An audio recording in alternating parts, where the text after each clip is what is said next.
బూరధ్వనులే నింగిని మ్రోగగా రాజాది రాజా నీవే వచ్చువేళ సంసిద్ధతతో వెలిగే సిద్ధతో సంసిద్ధతతో వెలిగే సిద్ధతో పెండ్లి కుమారుడా నిన్నెదుర్కొందును పెండ్లి కుమారుడా నిన్నెదుర్కొందును స్తుతి సింహాసనాసీనుడా యేసు రాజా దివ్య తేజ స్తుతి సింహాసనాసీనుడా యేసు రాజా దివ్య తేజ 240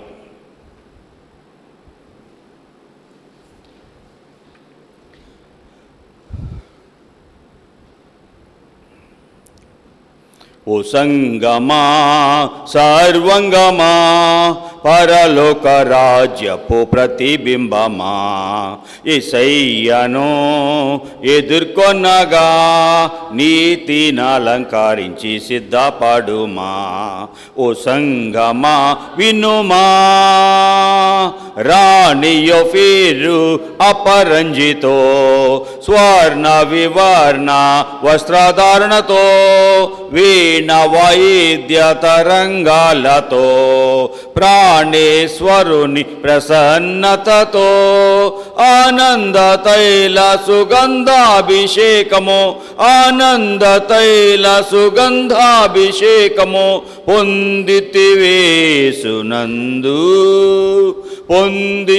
పొందితివేసునందు ఓ సంగమా సర్వంగమా పరలోక రాజ్యపు ప్రతిబింబమా యేసయ్యను ఎదుర్కొనగా నీతిని అలంకరించి సిద్ధపడుమా ఓ సంగమా వినుమా క్రీస్తే నిన్ను ప్రేమించెనని తన ప్రాణమునర్పించెనని స్వస్థపరచి నిర్దోషముగా ముడత కళంకము లేనిదిగా మహిమాయుక్తంబుగా నిలుపగోరి యేసువా మహిమాయుక్తంబుగా నిలుపగోరి యేసువా సహింతువా తీర్పునాడు సహింతువా తీర్పునాడు ఓ సంగమా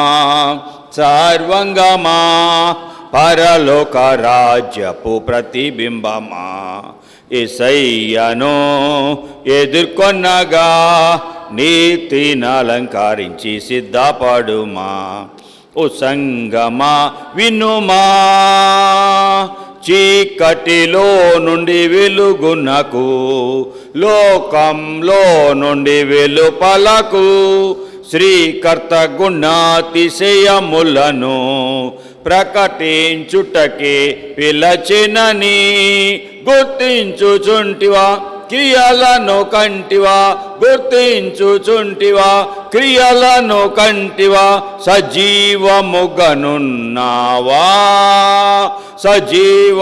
సజీవముగనున్నావా ఓ సంఘమా సర్వంగమా పరలోక రాజ్యపు ప్రతిబింబమా యేసయ్యను ఎదుర్కొనగా నీతిని అలంకరించి సిద్ధపడుమా ఓ సంఘమా వినుమా చల్లగనైనా వెచ్చగను ఉండిన నీకది మేలగును నులివెచ్చని స్థితి నీకుండినా బయటకు ఉమ్మివేయబడుదువేమో నీ మనసు మార్చుకో తొలి ప్రేమ కూర్చుకో నీ మనసు మార్చుకో తొలి ప్రేమ కూర్చుకో ఆసక్తితో రక్షణ పొందుమా ఆసక్తితో రక్షణ పొందుమా ఓ సంగమా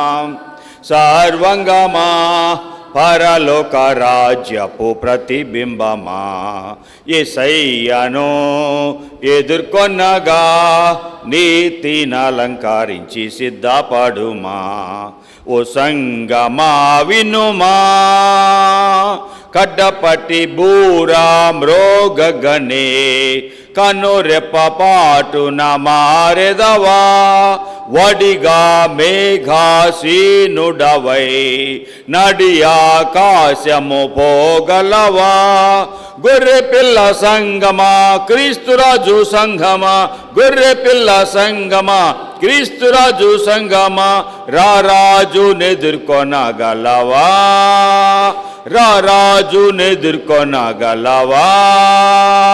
ఓ సంగమా సర్వంగమా, పరలోక రాజ్యపు ప్రతిబింబమా, యేసయ్యను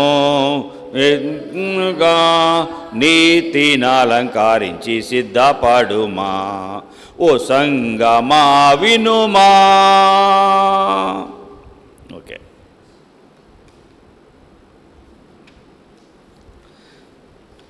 ప్రభు మనల్ని ప్రేమించారు, ప్రాణాన్ని ఇచ్చారు. విలువైన సంఘముగా, ముడత కళంకం ఏ విధమైన మురికి లేని సంఘముగా మనల్ని ఉంచాలని ఆయన ఆశపడ్డారు. చీకట్లో నుండి వెలుగులోకి, లోకంలో నుండి వెలుపలికి తీసుకొచ్చారు. దేనికి?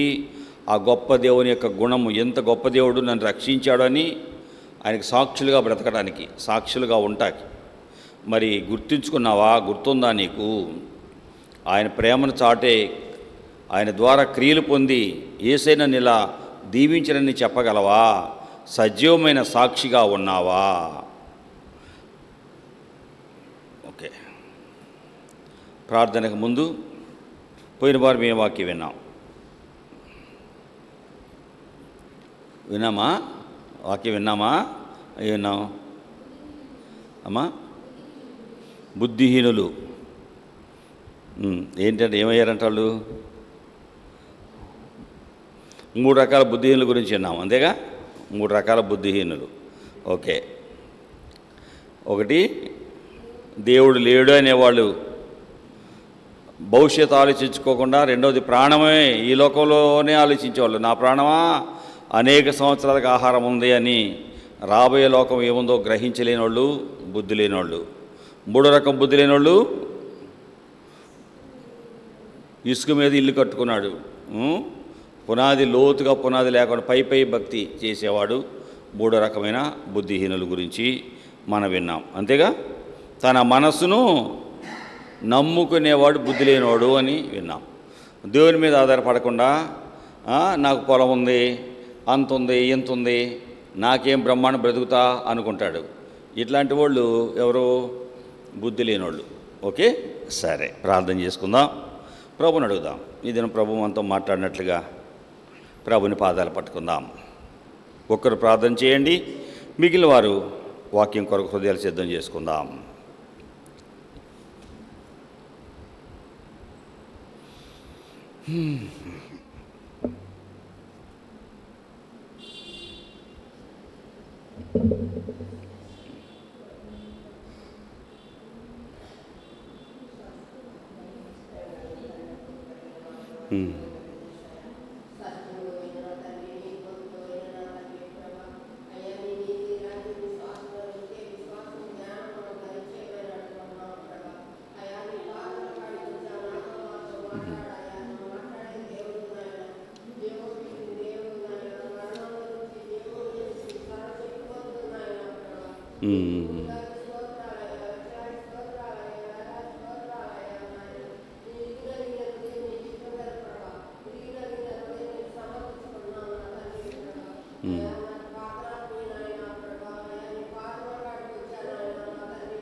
ప్రభా,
ప్రభా దయచూపము.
తండ్రి దయచూపు.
ఆమెను దయగలిగిన తండ్రి యేసు ప్రభువా, నీ పాద సన్నిధిలో చేరి మొరపెట్టుకోటకు మాకు మీరిచ్చి నీ సమయాన్ని బట్టి వందనాలయ్యా.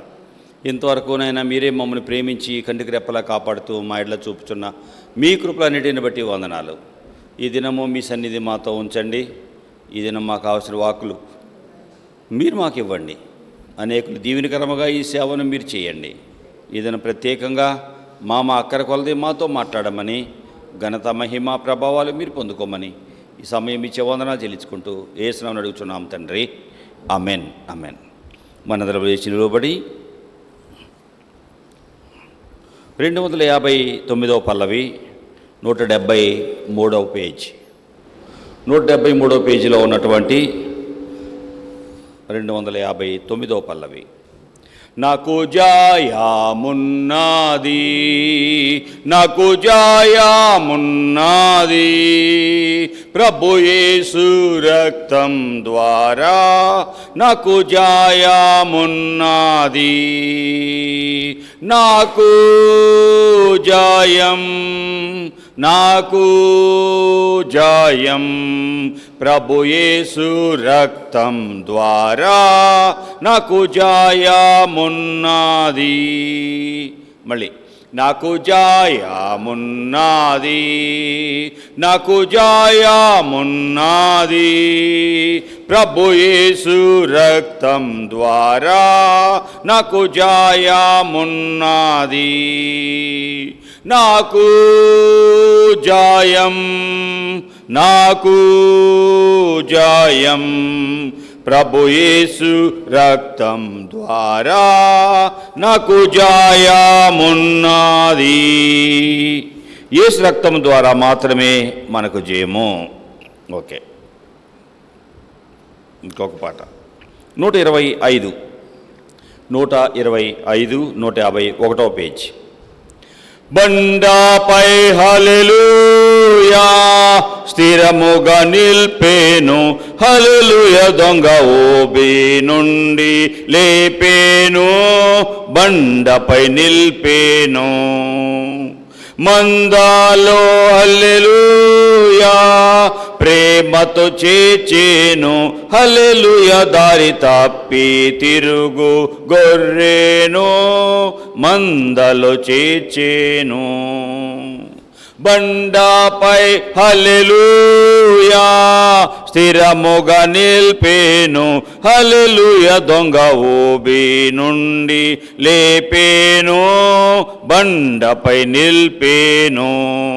మందాలో హల్లెలూయా ప్రేమతో చేర్చేను, హల్లెలూయా దారి తప్పి తిరుగు గొర్రెను మందలో చేర్చేను. దారి తప్పి తిరిగిన గొర్రెను మందలో చీచి కాపాడిన ప్రభు. ఓకే, ఇంకొక చిన్న పల్లె పాడిన తర్వాత నీ వాక్యంతో నా హృదయం నింపుకుందని పాడదాం. ఓకే, 91.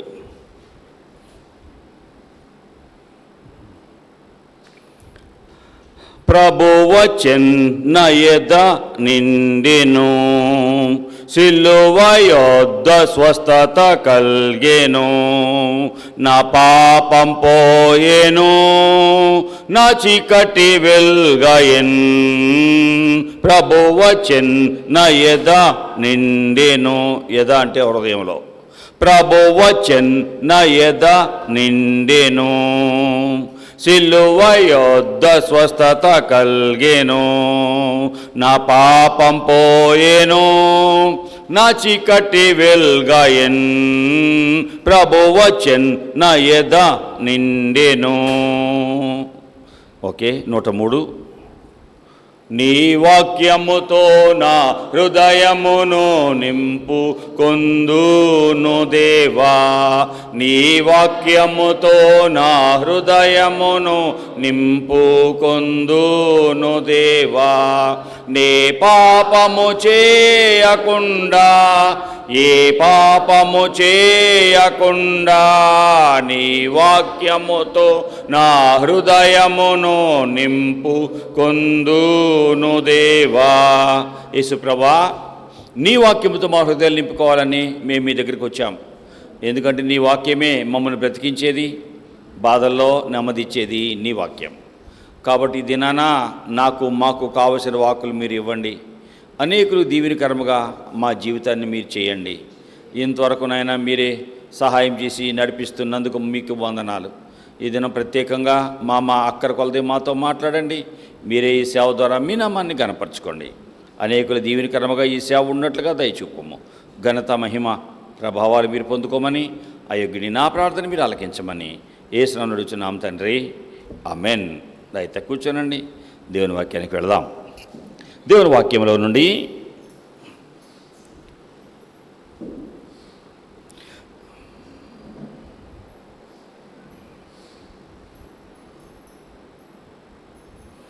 దేవుడు ఎవరికి సమీపంగా ఉంటాడు, దేవుడికి ఇష్టమైంది ఏంటి, ఆయన ఆశీర్వాదాన్ని, ఆయన ద్వారా ఆశీర్వాదం ఇచ్చేది ఏంటి, ఆశీర్వాదం ఇచ్చేది ఏంటి, మనం ఆశీర్వదించబడాలంటే ఎలా ఉండాలి, దేవునికి ఇష్టమైనది ఏంటి చూద్దాం. దేవుని వాక్యంలో ఎవరు ప్రభు ఎవరికి దగ్గరగా ఉంటాడు, దేవునికి ఇష్టమైనది ఏంటి, ఎవరికి ఆయన ఆశీర్వాదాలు ఇస్తాడు. ఓకే, 34వ కీర్తన 18వ వచనములో, కీర్తన గ్రంథము 34వ అధ్యాయము 18వ వచనము, కీర్తన గ్రంథము 34వ అధ్యాయము 18వ వచనము. విరిగిన హృదయము కలవారికి యెహోవా ఆసన్నుడు, నలిగిన మనసు కలవానిని ఆయన రక్షించును. విరిగిన హృదయము కలవారికి యెహోవా ఆసన్నుడు. 51వ కీర్తన 17వ వచనము. విరిగిన మనసే దేవునికి ఇష్టమైన బలులు. దేవా, విరిగి నలిగిన హృదయమును నీవు అలక్ష్యము చేయవు.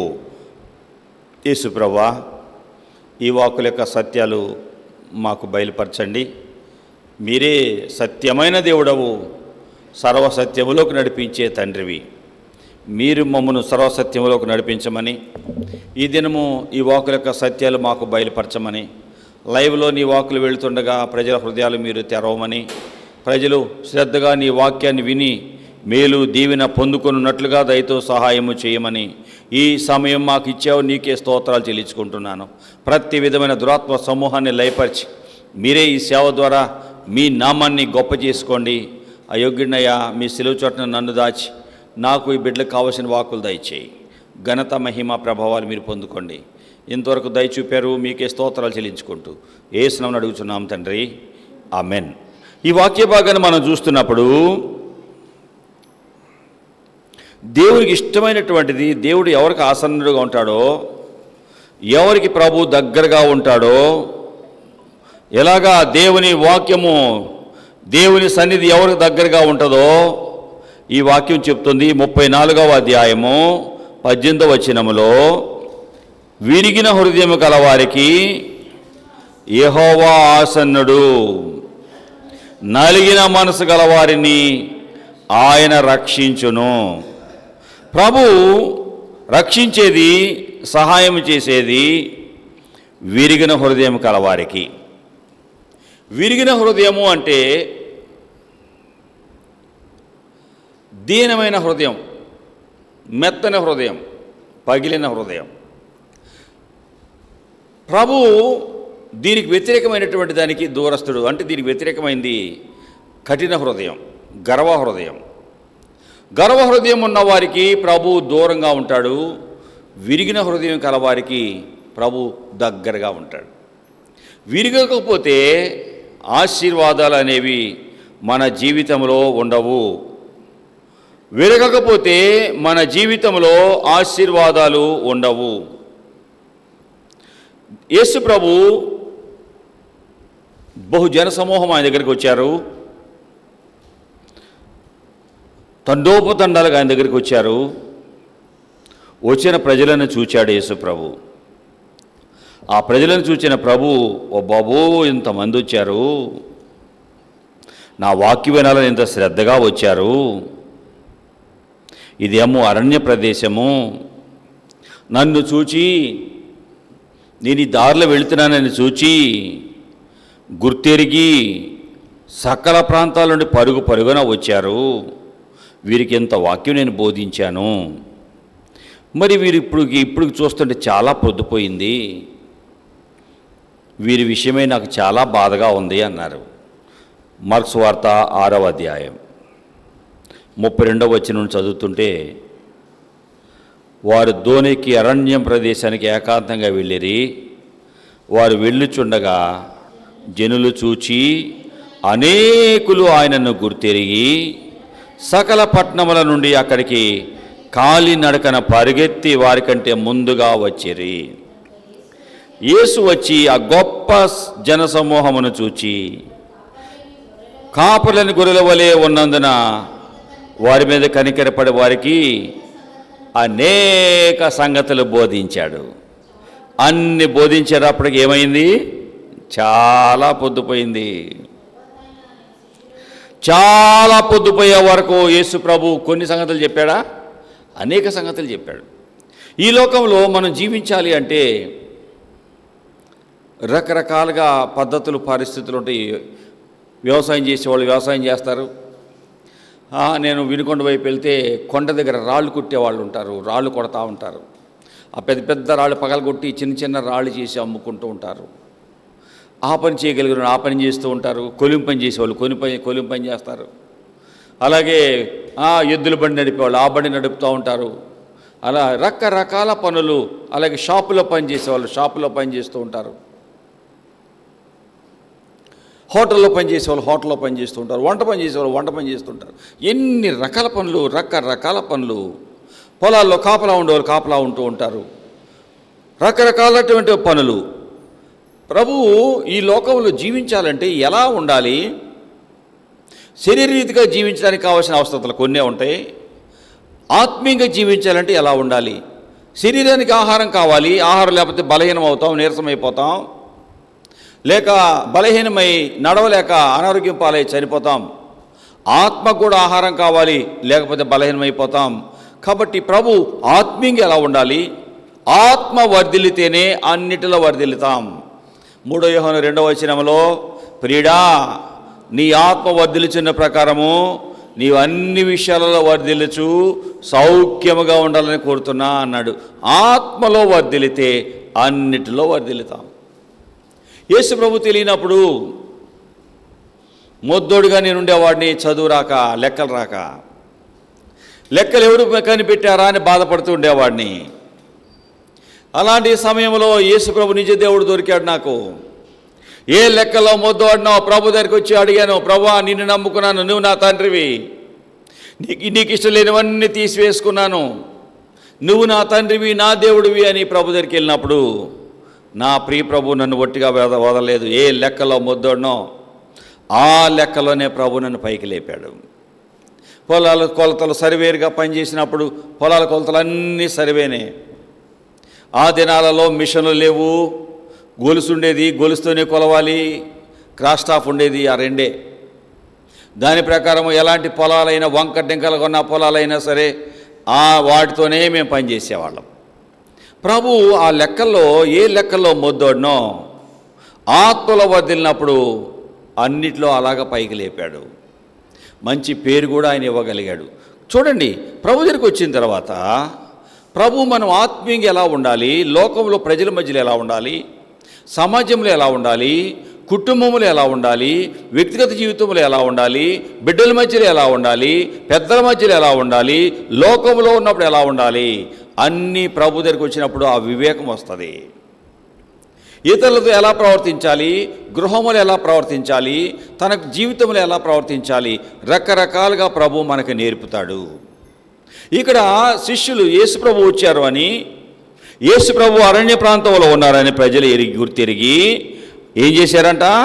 సకల ప్రాంతాల నుండి జనులు ఆయనను చూచి అనేక ఆయనను గుర్తుపట్టి సకల పట్టణముల నుండి ప్రాంతాల నుండి కాలినడకన పరిగెత్తుకుంటూ యేసయ్య కంటే ముందు వస్తే అంత సమూహాన్ని చూచి ప్రభు ఆశపడయ్యో ఈ బిడ్డలకి సరిగ్గా విలువలు తెలియలేకపోతున్నాయి, వీరి కుటుంబ జీవితం ఎలా ఉండాలి, వీరి భవిష్యత్తు ఎలా ఉండాలి అని ఒక్కొక్క నైతిక విలువలు వారికి బోధిస్తున్నాడు. ఎప్పటి వరకు బోధించాడు? సాయంత్రం వరకు, పొద్దుగుంకే వరకు వాక్యం బోధించాడు. ఆ తర్వాత శిష్యులు వచ్చారు. ఏం చెప్తున్నారు? చాలా పొద్దుపోయిన తర్వాత ఆయన శిష్యులు ఆయన దగ్గరికి వచ్చి, ఇది అరణ్య ప్రదేశము, ఇప్పుడు చాలా పొద్దుపోయింది, చుట్టుపక్కల ప్రదేశాలకి గ్రామాలకి వెళ్ళి వాళ్ళు భోజనం కొనుక్కోవడానికి పంపేయండి అంటుంటే ప్రభు అన్నాడు, no no no no no, మీరే వాళ్ళకు భోజనం పెట్టాలి. ఏంటయ్యా మేం భోజనం పెట్టాలా? వెళ్ళి కొనుక్కు రావాలన్నా ఇన్ని దేనారాలు ఖర్చు అవుతుంది కదయ్యా, అంత డబ్బులు మా దగ్గర లేవు కదయ్యా, మీరే వారికి భోజనం పెట్టాలి.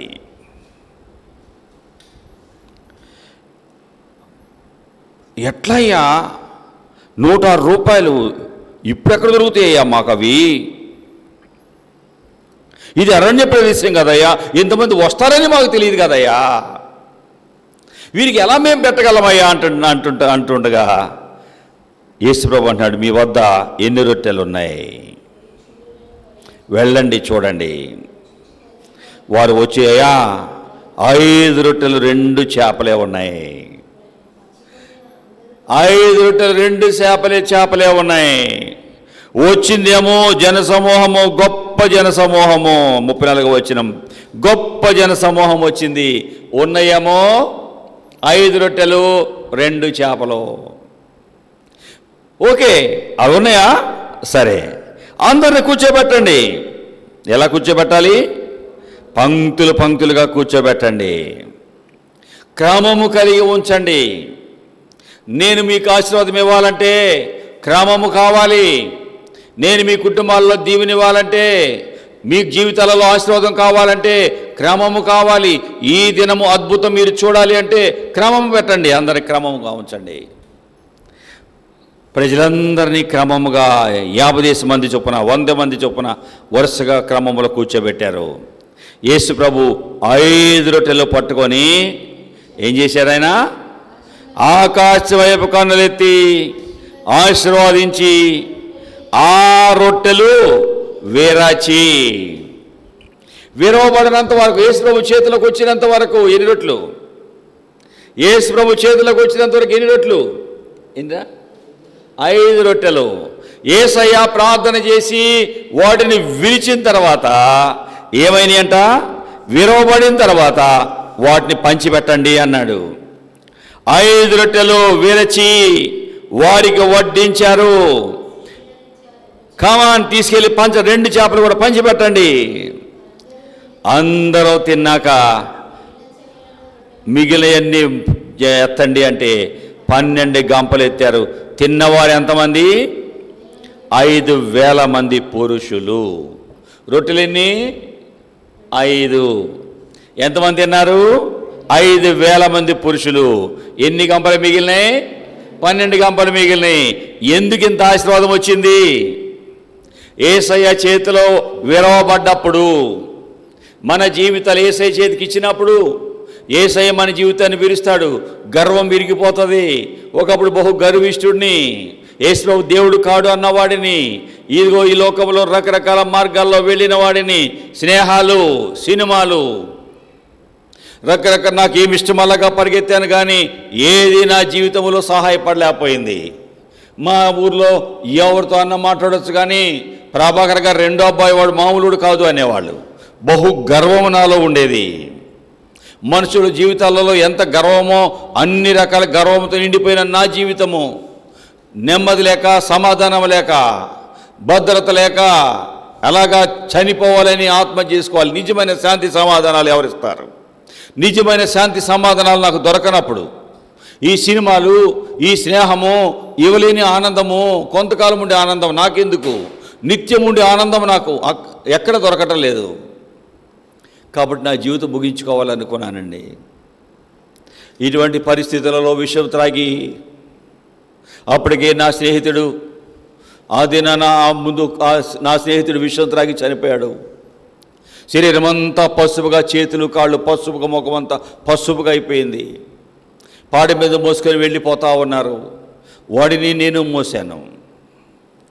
ఆ కొంతకాలం అయ్యాక అదే ఆత్మ నన్ను పట్టుకుంది. నీవు శాంతి సమాధానాలు వెతుకుతున్నావు కదా, నీ స్నేహితుడు వెళ్ళిపోయాడు శాంతి సమాధానాలు లేక, నీవు కూడా అదే దారికి వెళ్ళు. ప్రియులారా, నేను విషయం త్రాగాను, అయిపోయింది నా జీవితం అనుకుంటున్నా. మా తల్లిదండ్రులు యేసుప్రభుని నమ్మారు, మా అన్న తమ్ములు యేసుప్రభుని నమ్మారు. నాకు మాత్రం యేసుప్రభు అంటే ఇష్టం లేదు. యేసుప్రభు దేవుడు ఎందుకు అవుతాడు అని బహుగా ద్వేషించిన నాలాంటి వాడిని, అలాగా బహుగా ద్వేషించిన వాడిని, శాంతి సమాధానాలు నిత్యం ఉండేవి లేక నా జీవితం ముగించుకోవాలని విషయం త్రాగాను. ఇంట్లో ఎవరు లేరు. అలాగా విషయం త్రాగి పడుకున్నాను. తర్వాత పైన చూస్తే ఫ్యాన్ తిరుగుతుంది, ఎదురుగా టీవీ కనిపిస్తుంది. శరీరం అంతా చల్లగా అయిపోయింది, చెమట పట్టేసింది, తడిచిపోతూ ఉంది, చల్లగా అయిపోయింది. ఇక అయిపోయింది నేను అనుకుంటూ అలాగైపోయింది. 2వ రోజు మధ్యాహ్నం లేస్తే ఫ్యాన్ పైన తిరుగుతూనే ఉంది, ఎదురుగా టీవీ కనిపిస్తూ ఉంది. చావు నాకు రాదా? చనిపోవాలనుకుంటే నా స్నేహితుడు చనిపోయాడు, నాకు చావు రాదా అనుకుంటున్నాను. కానీ ప్రియులారా, ప్రేమమడి యేసు ప్రభు నా పట్ల గొప్ప ఉద్దేశాలు కలిగిన వాడుగా ఉన్నాడు కాబట్టి ఆ మరణాన్ని విరిచి మీలాగా కూర్చోబెట్టాడు. యేసయ్య వాక్యం విన్నాను.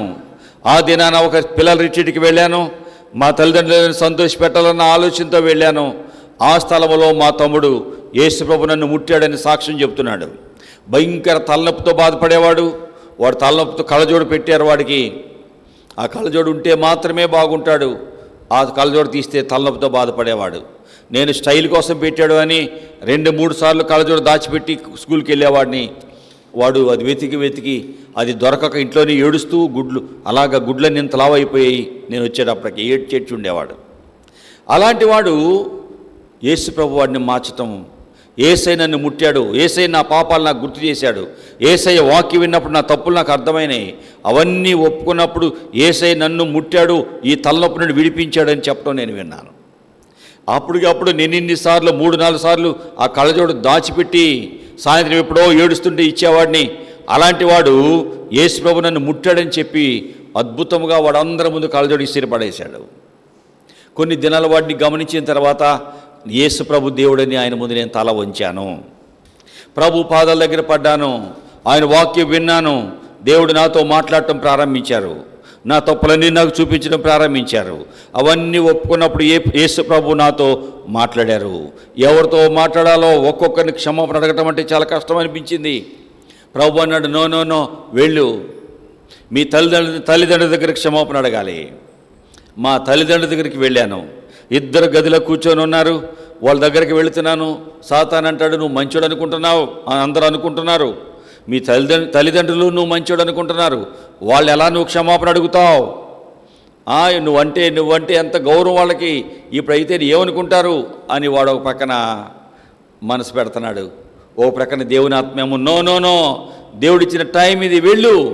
అతిక్రమాలు దాచిపెడితే వర్దెలో, ఒప్పుకొని విడిచిపెడితే కనికరం. ప్రియులారా, అలాగా చివరిగా మా తల్లిదండ్రుల దగ్గరికి వెళ్ళాను. వారి కాళ్ళు పట్టుకొని క్షమాపణ అడిగాను. ఎప్పుడు క్షమాపణ అడుగుతాం? గర్వం ఉంటే క్షమాపణ అడగలేము, ఇతరులను సరి చేసుకోలేము, ఇతరుల దగ్గర మన హృదయాన్ని సరి చేసుకోలేము. ప్రభు దగ్గరికి ఎప్పుడైతే వచ్చానో, ప్రభు వాక్యం ఎప్పుడైతే విన్నానో, ప్రభు నాకు విరిగిన హృదయం ఇచ్చాడు.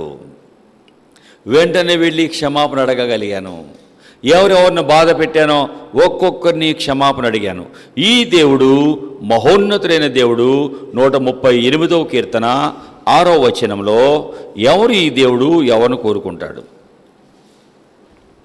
యెహోవా మహోన్నతుడైనను దీనులను లక్ష్యపెట్టును, ఆయన దూరము నుండి గర్విష్ఠులను బాగుగా ఎరుగును. మహాన్నతమైన ఈ దేవుడు దీనులను లక్ష్య పెడతాడు, గర్విష్ఠులను దూరం నుండి ఎరుగుతాడు. గర్వము పటాపంచలైపోయింది.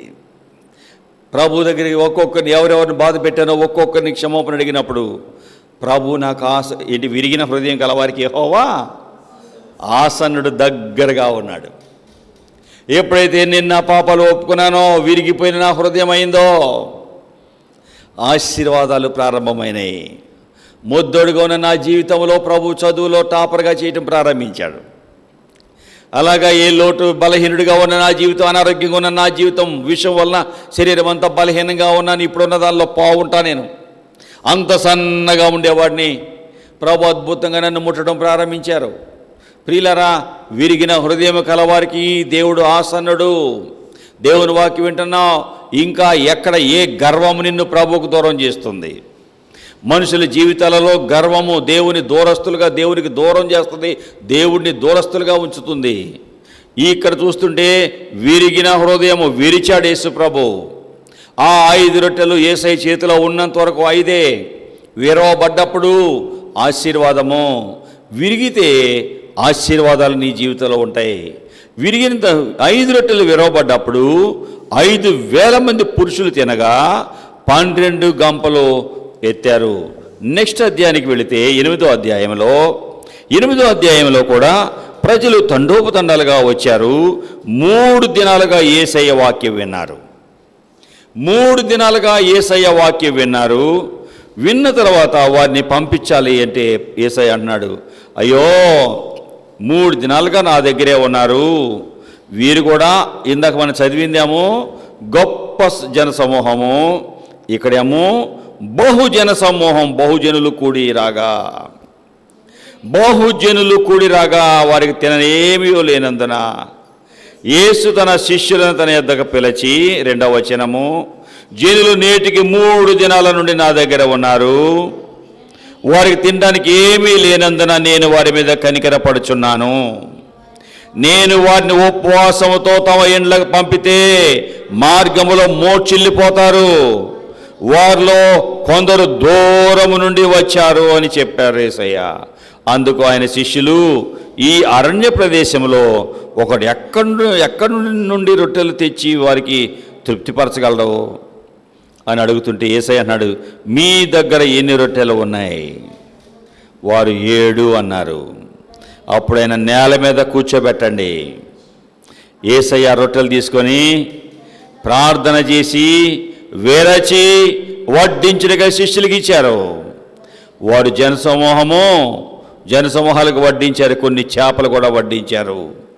ఎన్ని మిగిలినే వారు భోజనం చేసి తృప్తి పొందాక 7 గంపలు ఎత్తారు. ఎంతమంది తిన్నారు? 4,000 మంది. 4,000 మంది 7 రొట్టెలు తిన్నారు. 7 రొట్టెలు 4,000 మంది తిన్నారు. కారణం ఏంటంటే యేసయ్య చేతిలో విరవబడ్డాయి. మానవ జీవితము విరవబడినప్పుడు, తగ్గించుకున్నప్పుడు, పశ్చాత్తాపడ్డప్పుడు, దిద్దుకున్నప్పుడు, రక్షించబడ్డప్పుడు, యేసయ్యని నమ్ముకున్నప్పుడు ఆ జీవితంలో ఆశీర్వాదం ఉంటుంది. యేసయ్య వాక్యం వినిన తర్వాత, దేవుని వాక్యం విన్నాక ఏదేది తప్పు ప్రభు నాకు చెప్పాక నేను విరిగిన హృదయం కలిగిన వాడై ఎవరి దగ్గరికి క్షమాపణ అడగాలో వెళ్ళి వారిని క్షమాపణ అడిగాను. ఎవరెవరి దగ్గర నా హృదయం దిద్దుకోవాలో దిద్దుకున్నాను. ఒక దిన నా ప్రభు నాకు చెప్పాడు, నీవు పలాని స్నేహితుడిని కొట్టావు, వాడి దగ్గరికి వెళ్ళి క్షమాపణ అడుగు అన్నాడు. ప్రియులారా, వాడి దగ్గర పెన్నులు కూడా నువ్వు తీసుకున్నావు, మళ్ళీ వాడికి ఇవ్వలేదు కదా, నువ్వు చేసింది తప్పు కదా. పరీక్షలో చూపిస్తే వాడు పెన్నులు ఇచ్చేవాడు. పరీక్షలో చూపించినప్పుడల్లా వాడి దగ్గర చాలా క్రొత్త పెన్నులు తెచ్చేవాడు. చూపించినప్పుడల్లా పరీక్షలో వాడు నాకు లెక్కలు తప్ప అన్ని బాగా చదివేవాడు నేను. కాబట్టి ఆ మిగిలి అన్నీ చూపించినప్పుడు వాడు నా పెన్నులు ఇచ్చేవాడు. కొన్ని రోజులు లేక నా పెన్ను ఇవ్వమంటే దాచేవాడిని, ఇంట్లో దాచిపోయినాయి అని చెప్పేవాడిని, పోయినాయి లేవు అనేవాడిని. అలా వాడు నా బెంచ్ మేట్, వాడికి చెప్తే లేవు అని చెప్పాను. ప్రభువు చెప్తున్నాడు, ఇంకొక దినాన అవన్నీ దాచేశాను, ఒక దినాన 3 బెంచ్ మేట్స్ మీ ఎన్ని మార్కులు వచ్చినా చూపించరా అంటే నేను వాడు చూపించట్లేదు. వాడేమో లాగుతున్నాడు, నేను లాక్కుంటున్నా. మా మాస్టర్ ఇద్దరిని బెంచ్ ఎక్కి స్టాండప్ ఆన్ ద బెంచ్ అన్నారు. బెంచ్ ఎక్కాము. ఏంట్రా కొట్టుకుంటున్నారంటే, వీడు పోయినసారి నా దగ్గర చూసి రాశాడు సార్ లెక్కలో, ఇప్పుడేమో వీడు చూపించలేదు, ఇప్పుడు చూపించకపోతే ఎన్ని వచ్చినాయి అడుగుతున్నాను సార్. ఏరా ఎన్ని వచ్చినాయిరా? ఎన్ని వచ్చినాయి? 33, 32 ఏది చెప్పాను, 35, 33. ఏంట్రా తప్పావు కదరా, 35 రావాలి కదా 100కి. పోయినసారి స్కూల్కి 2nd వచ్చావు, ఇప్పుడేమో అసలు తప్పావు కదరా, చూసి రాసావా? లేదు సార్ అన్నాను. అలాంటి మొద్దోడిని ప్రభు ఎప్పుడైతే నాకు తప్పులు చూపించాడో దిద్దుకోవటం, ఇదిగో నువ్వు చేసింది తప్పు కదా. ప్రియులారా, ఆ కుర్రవాడి దగ్గరికి వాళ్ళ ఇంటికి వెళ్ళాను. ప్రభు నాకు చూపించినప్పుడు దిద్దుకోవటం ప్రారంభించాను. హృదయము పగిలిపోయింది, కన్నీరు కారుతా ఉంది. నేను తప్పు చేశానని నాకు అర్థమైపోయింది. పరీక్షల్లో కాపీలు కొట్టి వాడికి చూపించడానికి వాడి దగ్గర పెన్నులు దొంగిలించాను. మళ్ళీ ఈ మట్టి పోయి నేను అబద్ధం ఆడాను, ఇది తప్పు అని నాకు అర్థమైపోయింది. వారి ఇంటికి వెళ్ళి ప్రియులారా వెళ్ళి మాట్లాడితే ఆ కుర్రవాడు లేడు. 2 దినాలు వాళ్ళ ఇంటికి వెళ్ళాను, లేడు. ప్రభుని అడుగుతున్నా, ప్రభా చూసావు కదయ్యా, నీవు నాతో మాట్లాడావు, ఇది తప్పని తెలిసింది, వెళ్ళాను, లేడు, దయతో నన్ను క్షమించు, వాడు కనిపిస్తే ఒప్పుకుంటాను. ప్రభు అద్భుతంగా ఎప్పుడైతే ప్రభు దగ్గర అడిగానో, ఈ దేవుడు విరిగిన హృదయం కలవారికి యెహోవా ఆసన్నుడు, దగ్గరగా ఉంటాడు. అవును కుమారుడా, నువ్వు వెళ్ళావు, చూశాను నేను, ఆ ఇంటికి వెళ్ళావు, ఒప్పుకోవాలి. ఇల్లు ఎత్తుక్కున్నా నేను, ఆ ఊర్లో ఎత్తుక్కొని వెళ్ళి చూస్తే తాళం వేసి ఉంది. ప్రభుని అడుగుతున్నాను, ప్రభా 3 సార్లు 2 సార్లు 3 సార్లు వెళ్ళాను, లేడు కదా, ముందు నన్ను క్షమించు. ఈ దినం ఏమన్నా అయితే నేను నరకానికి వెళ్తాను, అలా కాదు, ముందు నన్ను క్షమించు, కనిపిస్తే ఒప్పుకుంటా అని ప్రభు పాదాలు పట్టుకొని ఆ ఇంటికి పక్కకి వెళ్ళిపోయి ఏడుస్తున్నాను. తర్వాత ప్రభు నన్ను క్షమించానని నాతో మాట్లాడారు. ఒక దిన నా వెళుతూ ఉండగా ఏ స్నేహితుడిని వెతికిన వాడు ఎదురయ్యాడు. ఆపాను, కళ్ళ నీళ్ళు కారుతున్నాయి. అరే, ఆ దినాన్ని నువ్వు పెన్నులు ఇచ్చావు, మళ్ళీ ఇవ్వమంటే ఇయ్యలేదు, పోయి నేను అబద్ధం ఆడాను, ఇగో దాదాపు ఎంత ఖర్చు అయి ఉంటుంది, ఆ డబ్బులు తీసుకొని డబ్బులు ఇచ్చాను. ఎప్పుడైతే డబ్బులు ఇస్తున్నానో, ఏంట్రా నువ్వు ఒక హిందువుడివి, నేను క్రైస్తవుడిని, నా పేరు మత్తయ్య, నేను ఎప్పుడు ఇట్టాడు తెలియలేదు, నువ్వేంట్రా ఇలా చేస్తున్నావు అన్నాడు. యేసయ్య వాక్యం విన్నాను. ఒకప్పుడు గర్విష్ఠుడిని, కఠినుడిని యేసయ్య నా జీవితాన్ని మార్చాడు. ఇది తప్పని నాకు తెలియజేశాడు. కాబట్టి ఇదిగో తీసుకో అని వాడిని క్షమాపణ అడిగి ఆ డబ్బులు ఇస్తుంటే వాడు తీసుకోలేదు, కానీ నేను క్షమాపణ అడిగి ఆ డబ్బులన్నీ వాడి సీటు మీద, సైకిల్ సీటు మీద పెట్టి అలాగ బయలుదేరి వచ్చాను. ఎప్పుడైతే ఒప్పుకున్నానో నా హృదయంలో ఎంతో ఆనందం ప్రభు ఇచ్చాడు. అలాగా అక్కడి నుండి ఎవరెవరిని బాధ పెట్టానో, కఠినుడిగా గర్విష్ఠుడిగా ఉండి ఎవరెవరిని దుఃఖపెట్టానో అవన్నీ ప్రభు నాకు చూపించినప్పుడు విరిగిన హృదయం కలిగిన వాడినై ఒక్కొక్కరి దగ్గర కన్నీటితో క్షమాపణ అడిగినప్పుడు ప్రభు ఆసన్నుడిగా ఉన్నాడు, ఆశీర్వదించడం ప్రారంభించాడు. ఏ లెక్కల్లో మొద్దాడినో ఇంజనీరింగ్ సెకండ్ ఇయర్ నుండి కాలేజీలో టాపర్గా ప్రభు తీసుకొచ్చాడు. ఏ లెక్కల్లో మొద్దాడినో Vijay Kumar college topper in studies అని ఆ లెక్కలోనే సర్టిఫికెట్ నాకు ఇచ్చారు. ప్రియులారా, ప్రభువులోకి వచ్చినప్పుడు, విరిగిన హృదయం నీలోకి వచ్చినప్పుడు ఈ దేవుడు ఆసనుడు దగ్గరగా ఉంటాడు. విరిగిన హృదయం ఉన్నవారు క్షమాపణ అడగడానికి కానీ, సరి చేసుకోవడానికి కానీ, దిద్దుకోవడానికి కానీ ఎక్కడ ఆలస్యము చెయ్యరు. ఎందుకంటే ప్రభు వాళ్ళకి దగ్గరగా ఉంటాడు. కాబట్టి విరిగిన హృదయం కలిగిన వారు ఎప్పుడైనా హృదయాన్ని సరి చేసుకోవడానికి మాత్రమే ఇష్టపడతారు. ఇక్కడ విరిగిన హృదయం, విరిగిపోయినాయి, ఆ రొట్టెలు విరగగొట్టబడ్డాయి. ఏమైంది? అక్కడ ఆశీర్వాదం వచ్చింది. నీ హృదయం విరిగినప్పుడు, నీవు తగ్గించుకోవడం ప్రారంభించినప్పుడు నీ కుటుంబంలో, నీ జీవితంలో ఆశీర్వాదాలు ప్రారంభమవుతాయి. ప్రభు సన్నిధిలో ఎప్పుడైతే నేను దిద్దుకున్నానో ప్రభు నా జీవితాన్ని ఆశీర్వదించడం ప్రారంభించాడు. చదువులో ఉన్నతమైన మెట్టుకు తెచ్చాడు. ఉద్యోగాలు కూడా అప్పటివరకు బ్యాన్. అక్కడ ఆ తర్వాత వినుకొండలో ఎన్ఎస్ కెనాల్స్లో ఉద్యోగం చేశాను. ఆ ఉద్యోగం కూడా ప్రభువే నాకు ఇచ్చాడు. ఇద్దరిని పిలిచారు ఇంటర్వ్యూకి. ఆల్రెడీ ఆ వ్యక్తి వచ్చాడు, నేను లేటుకి వెళ్ళాను. ప్రభు నా కొరకే వెయిట్ చేయించాడు, నాకు ఇచ్చాడు ఉద్యోగం. సండే స్కూల్ సేవలో, నేను సేవలో అక్కడ సహాయపడటానికి ప్రభు దయ చూపాడు. ప్రియులారా, విరిగిన హృదయం నీలో ఉన్నప్పుడు, తగ్గించుకోవడం నువ్వు నేర్చుకున్నప్పుడు ప్రభు నీకు దగ్గరగా ఉండి నీ లోట్లు ఆయన తీరుస్తాడు, నీ సమస్యలు ఆయన తీరుస్తాడు, నీకేం అవసరం ఉందో ఆయన చూసుకుంటాడు, నీకు ఏం కావాలో, ఎప్పుడు, ఎక్కడ, ఎలా, ఏమి ఇవ్వాలో ఆయన ఇస్తాడు. ఇది నా కళ్ళారా నేను చూసుకున్నా. ఉద్యోగంలో ప్రభు సహాయం చేశాడు. ఆ తర్వాత ఇంకా దూరం అయిపోయిందని ఉద్యోగం మానేసిన తర్వాత ప్రభు అద్భుతంగా ఇంజనీర్గా పనిచేయటానికి, బిల్డింగ్ ప్లాన్లు వాటి మీద ఆర్కిటెక్ట్ దగ్గర ఇంజనీర్గా పనిచేయడానికి ప్రభు దయ చూపాడు. ఆ తర్వాత వివాహ వయసు వచ్చినప్పుడు యోగ్యురాలైన అమ్మగారిని ప్రభు నాకు ఇచ్చాడు. అలాగా విరిగిన హృదయంతో ప్రభు పాదాలు పట్టుకున్నప్పుడు దేవుడు బిడ్డల్ని ఇచ్చాడు. ఎలాగ ఏ లోటు లేకుండా అన్నీ ఆయన చూసుకుంటూ వచ్చాడు. అలాగా ఉన్నతమైన ఉద్యోగం ఇచ్చాడు. ప్రభు దగ్గరికి వచ్చినప్పుడు, విరిగిన హృదయం నీలో ఉన్నప్పుడు నీవు ఎంత దీవెనైనా పొందుకుంటాకుంటావు. ఎందుకంటే అలాంటి వారికి ప్రభు ఎక్కడుంటాడు? ఆసన్నుడిగా దగ్గరగా ఉంటాడు. మరి ఈ జీవితంలో ఆ హృదయం ఉందా? ఈ దినాలలో దేవుని వాక్యం వింటూనే ఉన్నారు, కానీ గర్వం పోవటలేదు, లోకపు మనసు పోవటలేదు, అవిశ్వాసం పోవటలేదు, లోకవస్తులతో పొత్తు పోవటలేదు, లోక ఆచార అలవాట్లు పోవటలేదు. ఉమ్మనిష్టమైన జీవితంలో మనం ఉంటూనే దేవుడు దీవుని ఇవ్వాలి అంటే ఎలా ఇస్తాడు చెప్పండి? దేవుడు చెప్పినట్టు చేస్తే, నీ బిడ్డలు నువ్వు చెప్పినట్టు చేస్తే నువ్వు ఈ బిడ్డలకి ఏమి ఇవ్వాలంటే అది ఇస్తావు. నీ మాట అనకుండా వాళ్ళు ఇష్టం వచ్చేది ప్రవర్తిస్తూ నువ్వు ఏదైనా సహాయం చేయమని అడుగుతుంటే ఇస్తావా? తల్లిగా చెప్పమ్మా. నీ పిల్లని నీవు చెప్పిన వాడు అస్సలేనదో, ఆ పిల్లకి ఏదో కావాలని అంటది, ఇస్తావా? తండ్రిగా ఇస్తావంటాయా నువ్వు? నీ పిల్ల అస్సలు నీ మాట వినదో, నీ పిల్లోడు నీ మాట వినడు, ఏదో అవసరమైంది డబ్బులు కావాలంటాడు, ఇస్తావా? నా మాట వినవు కానీ నీకు డబ్బులు కావాలంటారా అని తిడతావు. ప్రభు కూడా అంతే. ఆయన నమ్మితే, ఆయన చెప్పినట్టుగా మనం చేస్తే, విరిగిన హృదయం కలిగి జీవిస్తే తగ్గించుకునే మనసు మనలో ఉంటే ఆ ప్రభు మనకు దగ్గరగా ఉండి ఏ సమస్యలు ఉన్నా ఆ సమస్యను ప్రభు తీరుస్తాడు. దేవుని వాక్యం వింటున్న మనము ఎలా ఉన్నామో మనం ఆలోచించుకుందాం. విరిగిన హృదయము, ఆశీర్వాదాలు ఇచ్చే హృదయం, విరిగిన హృదయం మన జీవితంలో ఉందా? ఈ దినాల్లో చాలామంది జీవితాలలో ప్రభు దగ్గరికి వస్తున్నారు కానీ విరగబట్టలేదు. ఒక దినాన ఒక కుర్రవాడు డాక్టర్ గారి దగ్గరికి వెళ్ళాడు. ఆ డాక్టర్ గారు, అయ్యా కడుపు నొప్పి అయ్యా, తగ్గట్లేదయ్యా అని చెప్పండి. డాక్టర్ గారి దగ్గరికి వెళ్తే డాక్టర్ గారు ఒక పెద్ద మందు బాటిల్ ఇచ్చి గీతలు గీశాడు. ఉదయం ఇక్కడ వరకు, మధ్యాహ్నం ఇక్కడ వరకు, సాయంత్రం ఇక్కడ వరకు తాగమని చెప్పి పంపాడు.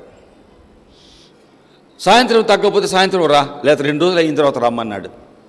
ఈ మందు ఇలా ఇలా ఇలా గీతలు గీసి అంతా అక్కడి వరకు వాడు అని చెప్పాడు. సాయంత్రం అయిపోయాక వచ్చాడు. డాక్టర్ గారు రా, బయటికి రా అంటున్నాడు. డాక్టర్ గారు రా, బయటికి రా, నీ సంగతి నేను తేల్చాల్సిందే, మీరందరూ మామూలు కాదు, డబ్బులు దొబ్బుతున్నారు, కాజేస్తున్నారు, దొంగలు అంటున్నాడు. డాక్టర్ గారు ఈయన చూసి భయపడుతున్నాడు, ఏమైందా అని. ఏమయ్యా ఏంటి? కిటికీ తలుపు తెరిచాడు డాక్టర్ గారు. ఏంటయ్యా నువ్వు చెప్పినంత వరకు తిన్నా అంటున్నాడు. నువ్వు చెప్పినంత వరకు తిన్నా ఏంట్రా బాబు, తాగే ముందు అయితే తిన్నానేంట్రా? నువ్వు చెప్పావుగా డాక్టర్ గారు, ఇక్కడ వరకు గీసావు కదా, అక్కడ వరకు తిన్నా, ఉదయం తిన్నాను, మధ్యాహ్నం తిన్నాను, రాత్రి తిన్నా, అస్సలు తగ్గలా. డాక్టర్ గారికి ఏదో అర్థమైపోయింది, ఏదో చేశాడు రా బాబు. కిటికీ తలుపు కూడా తీస్తే ఏముంది, డాక్టర్ గారు ఏం చేశాడు, గీత గీశాడు కదా, ఇక్కడ వరకు పొద్దున్న తాగు, ఇక్కడ వరకు మధ్యాహ్నం తాగు, ఇక్కడ వరకు సాయంత్రం తాగు, అట్లా గీతలు గీశాడు. వీడేం చేశాడు, గీతలు గీసిన పేపర్ వరకు తీసుకొని తిన్నాడు. ఏం చేయాలి? లోపలనే మందు త్రాగాలి. ఏం చేశాడు, డాక్టర్ గారికి ఇచ్చిన గీతల వరకు తీసుకొని ఆ పేపరు అంతవరకు తినడం ప్రారంభించాడు. ఉదయం తిన్నాడు, తగ్గలేదు. మధ్య ఇంకో గీత గీసిన దగ్గర తిన్నాడు, తగ్గలేదు. మూడో సాయంత్రం వరకు గీసిన దగ్గర తిన్నాడు, తగ్గలేదు. డాక్టర్ మీద ఏమైంది, దీనికి కోపం వచ్చేసింది. పరుగున వచ్చాడు, నీ సంగతి తేల్చుకోవాల్సిందే అంటున్నాడు. డాక్టర్ గారు చూశాడు, అరే బాబు నువ్వు చేసిన పని పిచ్చి పనిరా, నువ్వు చేయాల్సిందేంటి, ఇదిగో ఈ మూత తీయాలి. ఈ మూత సీల్ అయింది కాబట్టి సీలు ఏం చేయాలి, విరగొట్టబడాలి. ఈ సీల్ విరిగితేనే లోపల ఉన్న మందు ఈ సీల్ విరిగితేనే మూత బయటకు వస్తుంది. మూత వస్తేనే లోపల ఉన్న మందు నీకు వస్తుంది. ఆ మందు త్రాగితేనే ఎక్కడెవరు నేను గీత గీసానో అంతవరకు అంత మందు త్రాగి నీ కడుపులోకి వెళితేనే నీ రోగం, కడుపు నొప్పి తగ్గుతుంది. రెండో మధ్యాహ్నానికి ఇది ఎక్కడ గీత గీశాను కదా, ఇక్కడ వరకు ఇంత మందు త్రాగాలి అని ఆ సీల్ ఉప్పదీసిన తర్వాత, అది విరిచిన తర్వాత, మూత తీసిన తర్వాత ఆ డాక్టర్ గారు అతని దగ్గరే ఉంచుకొని ఉదయము కొంత మందు, మధ్యాహ్నం మందు, సాయంత్రం మందు వేసిన తర్వాత అన్నాడు, ఓ డాక్టర్ గారు నువ్వు దేవుడు అయ్యా. ఏమన్నాడు, ఓ డాక్టర్ గారు నువ్వు దేవుడు అయ్యా, నువ్వు ఎలాగైనా రోగాన్ని తగ్గించావయ్యా అంటున్నాడు.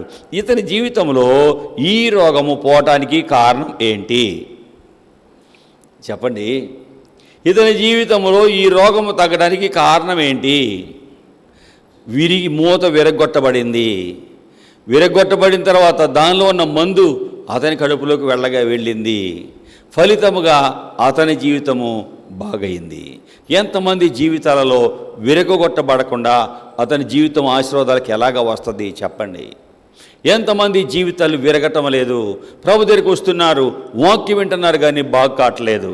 దేవుని వాక్యం నీతో మాట్లాడుతుంది. విరిగావా? నీ హృదయం విరిగిందా? దిద్దుకున్నావా? పాపాలు ఒప్పుకున్నావా? దేవుని దీవెన నీకు వచ్చిందా? అనేకులు దీవెనగా నువ్వు అయ్యావా? వాక్యం వింటున్నావు కానీ విరగటం లేదు, హృదయం సరి చేసుకోవటం లేదు. ఎవరెవరి దగ్గర నీ జీవితం దిద్దుకోలేకపోతున్నావు. దీవెన నీవు పొందుకోకుండా వచ్చిన దారిలోనే వెళ్ళిపోతున్నావు. వాళ్ళంతే ఎప్పుడుండో ప్రార్థనకి వెళ్తారు కానీ ఏమీ ఉపయోగం లేదని నలుగురు అంటున్నారు మన జీవితాన్ని చూచి. ఎందుకని? మార్పు లేదు, నీ జీవితంలో మార్పు లేదు. ప్రభు దగ్గరికి వచ్చిన మన జీవితాలు ఎలా ఉన్నాయో మనం ఆలోచించుకుందాం. భయంకరమైనటువంటి గజ్జి దొంగలు ఎవరో వారి జీవితాలు బాగు చేయలేకపోతున్నారు. పంజాబ్ ఆ ప్రాంతంలో గుహల్లో భయంకర గజ్జి దొంగలు ఉన్నారు. ఎవరిని ఆ దేశంలో ఆ ప్రాంతంలో ఉన్నటువంటి సంస్కర్తలందరినీ పంపించారు. ఎవరో వారి జీవితాలు మార్చలేకపోతున్నారు. అటువంటి సమయంలో ఆచార్య వినోబా భావే అనే ఒక గొప్ప సంస్కర్త ఉన్నాడు. ఆయన ఆ ప్రాంతానికి వెళ్ళాలని చూస్తే ఆయన వెళ్ళలేకపోయాడు, అడవి ప్రాంతము. ఆ సమయంలో సాధు కిషన్ సింగ్ అనేటువంటి ఒక దైవజనుడు ఆ ప్రాంతంలో యేసే దేవుడని ప్రకటిస్తున్నాడు. సిక్కు మతం నుండి వచ్చిన ఆయన చాలా 6 అడుగులో 7 దాదాపు 6.5 అడుగులు ఎత్తుంటాడు. చాలా పెద్దగా ఇంతలా ఉంటాడు. ఆ సిక్కు మతంలో ఉన్న ఆయన యేసు ప్రభు ఆయన జీవితాన్ని మార్చాడు.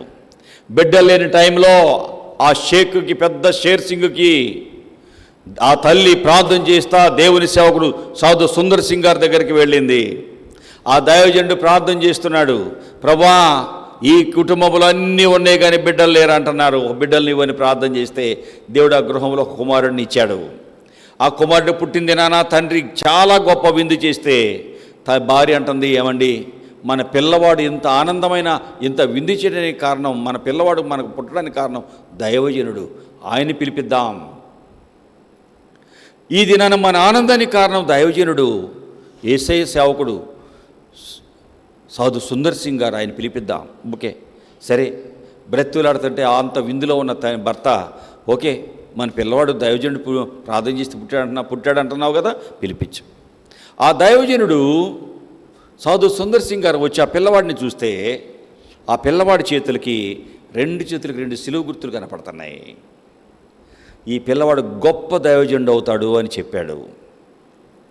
ఈ పిల్లవాడు గొప్ప దేవుని సేవకుడు అవుతాడు అని చెప్పాడు సాధు సుందర్ సింగ్ గారు. తండ్రి మాట విన్నవాడే ఉగ్రుడైపోయాడు. ఎక్కడ క్రైస్తవ్యం అనేది అంటకుండా చూడాలి అనుకున్నాడు. అలాగా యేసయ్య వాక్యం అనేది పిల్లవాడికి తెలియకూడదు అనుకున్నాడు. చిన్నప్పుడే వారికి ఉన్న ఆ గ్రంథాలన్నీ చదివించాడు. అలాగ జీవితం సాగుతూ ఉంది. ప్రియులారా, యేసయ్య వాక్యం అనేది మాత్రం తెలియకుండా చూడాలని ఆశించాడు.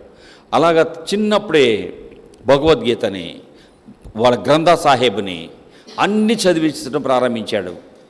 తల్లి ఏడుస్తుంది, ప్రవ్వా నువ్వు కదా నాకు ఈ పిల్లవాడిని ఇచ్చింది, నీ వాక్యం అంటే నా భర్త బైబిల్ దగ్గర రానివ్వట్లేదు అని ప్రార్థన చేస్తూ ఉండగా ఒక దినాన అలాగ వెళుతూ యేసయ్య గురించి విన్నవాడు, అలాగ చిన్నప్పుడు యేసయ్య గురించి విన్నవాడు చిన్న ప్రార్థన నేర్చుకున్నాడు. తల్లిదండ్రులు చనిపోయారు. కొంతకాలం అయిపోయిన తర్వాత ఈ ఇంట్లో ఫలాని వ్యక్తి ఉన్నాడు, పుట్టినప్పుడు చేతికి సిలువలు ఉన్నాయంట, ఆయన గొప్ప దైవజనుడు అవుతాడని ఆ అయ్యగారు ఒక ఆయన చెప్పాడు అని ప్రతి ఒక్కళ్ళు ఆ ఇంటి వైపు చూస్తున్నారు. ఆ చివరిగా ఎలాగో ఈ యొక్క ఇతని పేరు సాధు కిషన్ సింగ్ చివరిగా యేసయ్య వాక్యం వింటాడు, గొప్ప దైవజనుడు అవుతాడు. ఆస్తి కొరకు పెదనైన ఆ కుమారుడిని, వాళ్ళ చెల్లిని, శాంతా కౌర్ చెల్లిని చంపేయాలని ప్రయత్నాలు చేస్తుంటారు. వీరు ఆ ప్రాంతాలకు వెళ్ళి యేసే దేవుడని యేసయ్య వాక్యం విన్నాక అద్భుతంగా యేసయ్య వాక్యం అంత వినకపోయినా ప్రభు ఆయన మార్చాడు.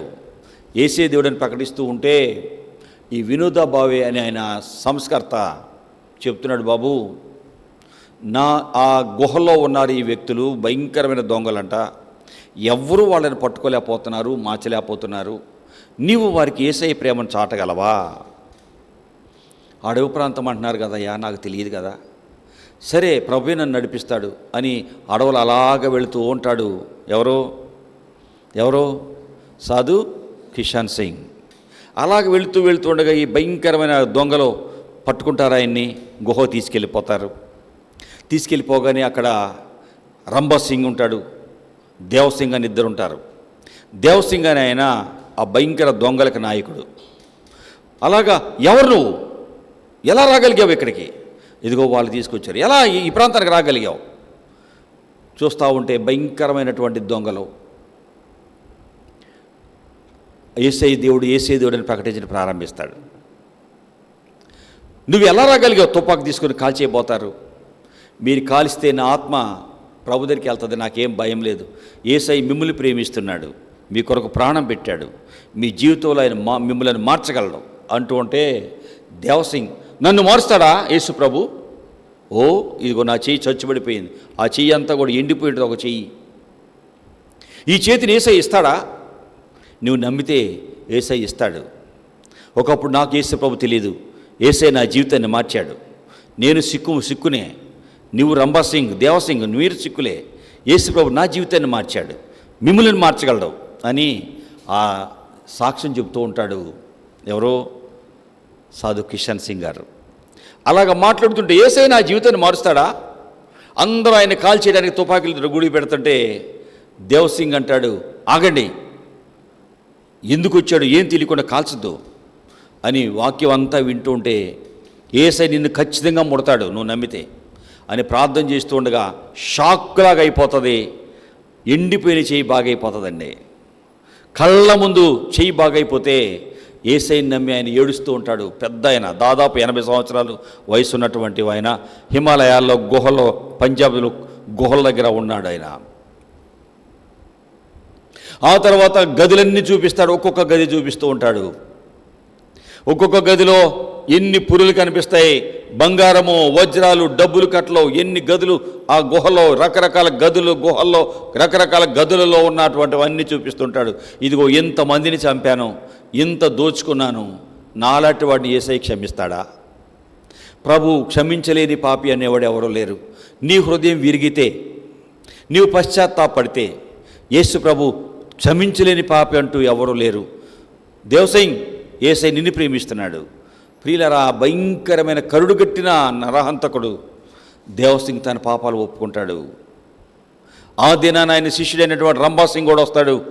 ఆయన కళ్ళ ముందు గురువు చేయి బాగవటం చూచాడు. అతను ఏడుస్తూ ఉంటాడు. యేసు ప్రభు ఇంత గొప్ప దేవుడా, ఇంత పాపాలను క్షమిస్తాడా? నా జీవితాన్ని యేసయ్య మారుస్తాడా? నా పాపాలు క్షమిస్తాడా?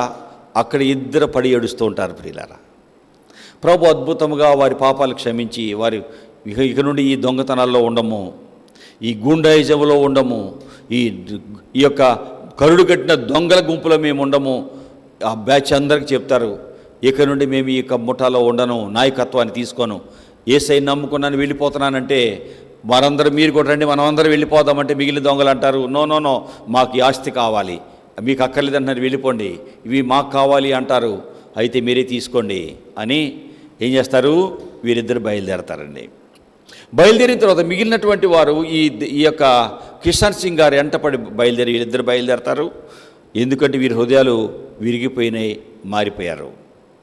యేసయ్య వాక్యము, యేసయ్య చేసిన కార్యము ఆ యొక్క భయంకరుడైనటువంటి కరుడుగట్టినటువంటి దొంగ అయినటువంటి దేవసింగిని మార్చింది. ఆ 80 సంవత్సరాల వృద్ధుడు చేయి చచ్చుపడిపోయిన ఆయన జీవితాన్ని మార్చింది. ఆ చేతిని స్వస్థపరిచింది. భయంకర దొంగ అయిన దేవసింగ్ మారిపోయిన తర్వాత రంభాసింగ్ కూడా నా గురువుగారు ఎంత అద్భుతం చూశాడు, యేసయ్య ఎంత గొప్ప దేవుడు, ఆ దేవుడే నాకు కావాలి అని ఆయన మారిపోతాడు. మిగిలిన వాళ్ళందరూ బంగారం అంతా, అక్కడ ఉన్న వస్తువులన్నీ బంగారము, వజ్రాలు, అన్ని డబ్బులు మూటలు కట్టుకొని అందరూ పంచుకొని బయలుదేరతారు. పోలీసులు వీళ్ళు వెతుకుతూ ఉండటానికి వీళ్ళు వెతుకుతూనే ఉంటారు. తీరా వీళ్ళేమో పోలీసులు, వీళ్ళు రంభాసింగ్, దేవసింగ్, సాధు కిషన్ సింగ్ గారితో కలిసి పోలీసుల దగ్గరికి వచ్చేస్తారు. వాళ్ళు దండం పెట్టి ఏడుస్తూ ఉంటారు, మాలాంటి గజ్జి దొంగల్ని యేసయ్య మార్చాడు, మీరు ఏ శిక్ష విధిస్తారో విధించండి, మేము మా యొక్క దొంగతనాలు మానేశాము, మీరు ఏ శిక్ష విధించినా విధించండి అంటే జైల్లో వేస్తారు వాళ్ళని. కొన్ని రోజులు గమనించాక వదిలేస్తారు. ఇప్పుడు ఇంకా మిగిలిన వాళ్ళు ఎతుకుతుంటే ఏం చేశారు, వీళ్ళందరూ మూటలు కట్టుకొని గుర్రాల మీద వస్తూ ఉంటారు. వాళ్ళని వస్తా ఏం చేస్తారంటే, ఇంకా ఈ గుహ మనకెందుకు అని గుహను తగలబెట్టేస్తారు. ఎవరో మిగిలిన దొంగలు. ఆ పెద్ద మంట చూసినటువంటి ఆ పోలీసులు ఇటేంటో మంట వస్తుంది అని అటు వెళ్ళేటప్పటికి ఈ గుర్రాల మీద మూటలు కట్టుకొని వచ్చే బ్యాచ్ కనిపిస్తుంది. అందరిని పట్టుకుంటారు. చివరిగా ఈ దొంగలందరూ దొరుకుతారు. వీళ్ళందరూ జైలు పాలు అవుతారు. ఆ బంగారము ప్రభుత్వం పాలైపోయింది. వీరిద్దరు మాత్రం యేసయ్య రక్షించిన తర్వాత బయటకు వస్తారు. అద్భుతంగా అనేకులకు సాక్షులుగా బ్రతికారు. యేసయ్య నమ్మిన జీవితాలు, విరిగిన జీవితాలు, వారు బాగుపడ్డారు. అనేకులు సాక్షులుగా బ్రతికారు. నీ జీవితం విరిగితే, నీ హృదయం పగిలితే అనేకులు దీవెనగా ఉంటావు. 7 రొట్టెలే విరిగిన యేసయ్య చేతులకు వచ్చినప్పుడు ఎంతమంది తిన్నారు? 4,000 మంది తిన్నారు. 5 రొట్టెలే యేసయ్య చేతిలోకి వచ్చినాయి. ఎంతమంది తిన్నారు? 5,000 మంది పురుషులు తిన్నారు. ఇంకా 12 గంపలు మిగిలినాయి. ఇక్కడ కింద వచనం చూడండి, మార్క్స్ వార్త 8వ అధ్యాయంలో ఒక్కసారి యేసయ్య ఏం చెప్పాడు 18వ వచనం చూద్దాం. మీరు కన్నులుండి చూడరా, చెవులుండి వినరా, గుర్తు చేసుకోరా? నేను 5,000 మందికి 5 రొట్టెలు విరచి పంచిపెట్టినప్పుడు మీరు ముక్కలు ఎన్ని గంపలు ఎత్తిరి అని వారిని అడిగాను. 12 గంపలని వారు చెప్పిరి. 4,000 మందికి 7 రొట్టెలు నేను విరచి పంచిపెట్టినప్పుడు ముక్కలు ఎన్ని గంపలు ఎత్తిరి అని అడుగగా వారు 7 అనిరి. 12 గంపలు 5,000 మంది తినగా మిగిలినాయి. 4,000 మంది తినగా 7 గంపల రొట్టెలు మిగిలినాయి. ఉన్నవి అక్కడ 7 రొట్టెలు 5 రొట్టెలే. ఇన్ని ఎందుకు మిగిలినాయి? చూస్తే యేసయ్య చేతిలోకి రాబడ్డాయి. యేసయ్య వాటిని విరిచాడు. నీ జీవితము యేసయ్య చేతిలోకి వచ్చిందా? నీ జీవితాన్ని యేసయ్య చేతిలో పెట్టావా? నీకున్న జీతం కొద్ది అవ్వచ్చు, ఆ జీతాన్ని యేసయ్య చేతిలో పెట్టావా? యేసయ్యా, ఇదిగో నాకు వచ్చిన జీతము 5,000, ఇదిగో 500 నీకు ఇచ్చాను, ఇదిగో నువ్వు ఈ జీతాన్ని ఆశీర్వదించు. యేసయ్య చేతిలో ఆ డబ్బులు పెట్టావా? ఆయన వాటిని విరిచి ఆశీర్వదిస్తాడు. నెలంతా ఇంకా మిగులుతాయి. యేసయ్య చేతిలో నీ జీవితాన్ని పెట్టు. యేసయ్య చేతిలో నీ పని పెట్టు. యేసయ్య దగ్గరికి వెళ్ళి నీ సమస్యను పెట్టు. ఆయన సమస్యను సాల్వ్ చేస్తాడు. ఈ దినాలలో యేసయ్య చేతిలో పెట్టడానికి బదులుగా మనమే తీసుకుంటున్నాము కాబట్టి సాల్వ్ కాట్ల సమస్యలు. ఇక్కడ 5 రొట్టెలు ఎవరి దగ్గర తెచ్చారు? ఎవరి దగ్గర తెచ్చారు? యేసయ్య దగ్గర తెచ్చారు. ఎవరి చేతిలో ఉన్నాయి 5 రొట్టెలు? యేసయ్య చేతిలో ఉన్నాయి. యేసయ్య చేతికి వచ్చిన వెంటనే ఆయన విరిచాడు. విరవబడిన వెంటనే అవి వృద్ధిలోకి వచ్చినాయి. 1,000 మంది తినగా మిగిలినాయి. యేసయ్య చేతికి వస్తే, ఆయన నీ జీవితాన్ని విరిస్తే, నీ విరిగిన హృదయం నువ్వు తెచ్చుకొని ఉంటే అనేకులకు నీ జీవితం ఆశీర్వాదకరంగా ఉంటుంది. యేసయ్యకి నా హృదయం ఇచ్చాక 1982 ఏప్రిల్ 30 నా జీవితాన్ని యేసయ్య చేతిలో పెట్టాను. అప్పటికి నా వయసు 17 సంవత్సరాలు. నా హృదయాన్ని యేసయ్య చేతిలో పెట్టాక ప్రభు అద్భుతంగా నా జీవితాన్ని ఆశీర్వదించడం ప్రారంభించాడు. 19 సంవత్సరాల్లో గవర్నమెంట్ ఉద్యోగంలోకి వచ్చేసాను. 19 సంవత్సరాల్లో గవర్నమెంట్ ఉద్యోగానికి వచ్చాను. ఎంతోమంది నా సండే స్కూల్ పిల్లలు 100 మంది పైన ఉండేవారు. యేసయ్య ప్రేమను వారికి ప్రకటించేవాడిని. చిన్నప్పుడే చిన్న పిల్లలు వారి పాపాలు ఒప్పుకొని రక్షణలోకి వచ్చారు. కొంతమంది అమెరికాలో ఈ దినాన ఉన్నారు, కొంతమంది పెద్ద పెద్ద హోదాల్లో ఉన్నారు. యేసయ్య చేతిలో వారి జీవితం పెట్టాక అనేకులను ప్రభు వారి జీవితాలు ఆశీర్వదించాడు. ఆ తర్వాత పెద్దల మధ్యలో సేవ ప్రారంభించాను. 1,000 మంది యేసయ్య వాక్యం విన్నారు. భయంకర రోగుల్లో ఉన్నవారు, చేతబడి శక్తులతో ఉన్నవారు, దయ్యాలతో పీడించబడేవారు, భయంకర సమస్యలతో ఉన్నవారు వారి జీవితాల్లో విడిపించబడటం నేను కళ్ళారా చూశాను. అంతేకాదు ప్రభు ఉన్నతమైన అలాగా ఆయన చేతిలో నా జీవితం పెట్టినప్పుడు నన్ను ఉన్నతమైన ఉద్యోగం నాకు ఇచ్చి పైకి లేపాడు. మంచి భార్యనిచ్చాడు, బిడ్డలనిచ్చాడు. ఏ లోటు లేనివాడిగా చూచాడు. 1,000 మందికి యేసు ప్రేమను ప్రకటించేవాడిగా ఆయన నన్ను చేశాడు. 1,000 మంది మేలు పొందుకున్నారు, దేవుని పొందుకున్నారు. ఈ దినం కూడా ఈ లైవ్లో వాక్యం వింటున్న వారు ఎంతమంది నా ఫోన్ చేసి వారి సమస్యలు చెబుతూ ఉంటారు. ప్రియులారా, యేసయ్య వాక్యం వింటున్నావు. నీ జీవితాన్ని యేసయ్య చేతిలో పెట్టు. ఆయన చెప్పినట్టు చెయ్యి. నీ సమస్యలను ఆయన విడిపించకపోతే నన్ను చొక్కా పట్టుకో, నన్ను చంపేయి, నీ ఇష్టం, నువ్వేం చేసుకో, నీకు నేను అర్పించుకుంటా. యేసయ్య చెప్పినట్టు చెయ్యి. నీ జీవితం యేసయ్య చేతిలో పెట్టు. ఆయన చెప్పినట్టు చెయ్యి. నీ జీవితం దీవెనలోకి రాకపోతే మీ ఇష్టం, నేను మీకు సమర్పించుకుంటా. చంపుకోండి, ఏమైనా చేసుకోండి, రాసిస్తా నేను. ప్రియులారా, యేసయ్యలో ఉన్న ఆనందం ఏంటో, యేసయ్యలో ఉన్న సమృద్ధి ఏంటో, యేసయ్య ఎంత గొప్పవాడో, ఆయన నమ్మాక ఆయన నమ్మిన బిడ్డలను ఎలా కాపాడుతాడో నా కళ్ళారా చూశాను.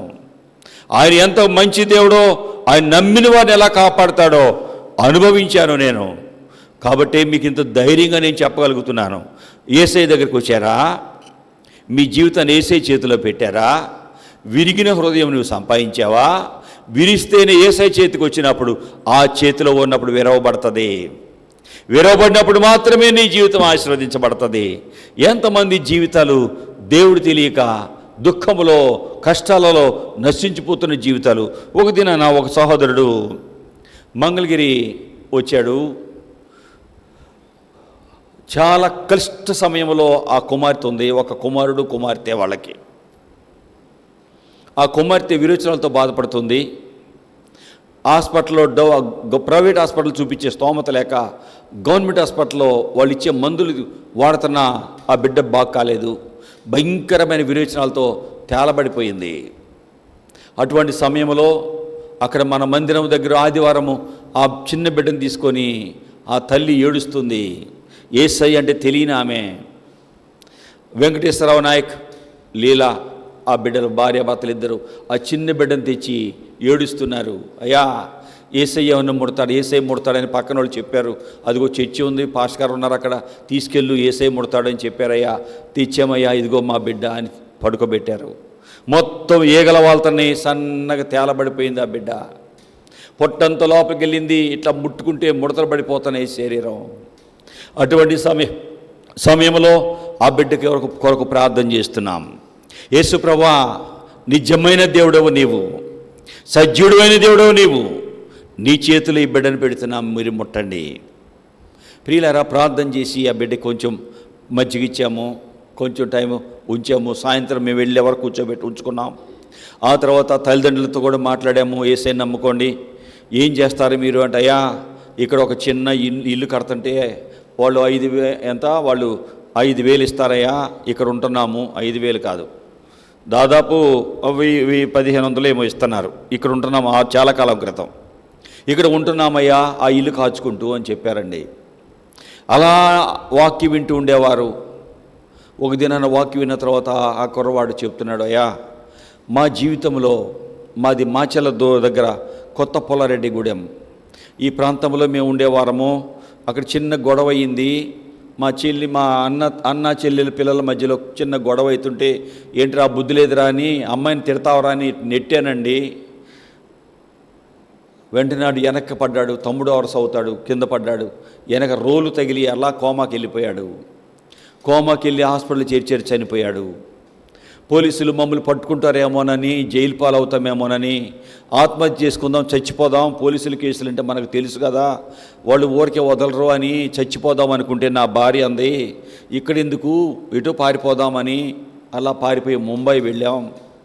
ఆ ముంబైలో డ్రైవర్గా పనిచేస్తూ ఉంటే కాకి డ్రెస్ చూసిన ఏ పోలీసుడు, ఎవరిని చూసినా పోలీసుడు అనుకునేవాళ్ళం. ఆటో డ్రైవర్లు కాకి డ్రెస్లో ఉండేవారు. ఆ కాకి డ్రెస్ ఉంటే చాలు పోలీసు వాళ్ళు అనుకొని భయపడేవాళ్ళం. నెమ్మది లేక మంగళగిరి వచ్చాము. ఇదిగో ఈ ఇంటికి కాపలా ఉన్నాం. ఎక్కడున్నా పోలీసు వాళ్ళు ఆ డ్రెస్ చూడగానే, కాకి డ్రెస్ చూడగానే పోలీసు వాళ్ళు ఏమో అని భయపడతా ఉండేవాళ్ళం. ఇది మా పరిస్థితి అని ఏడ్చారండి.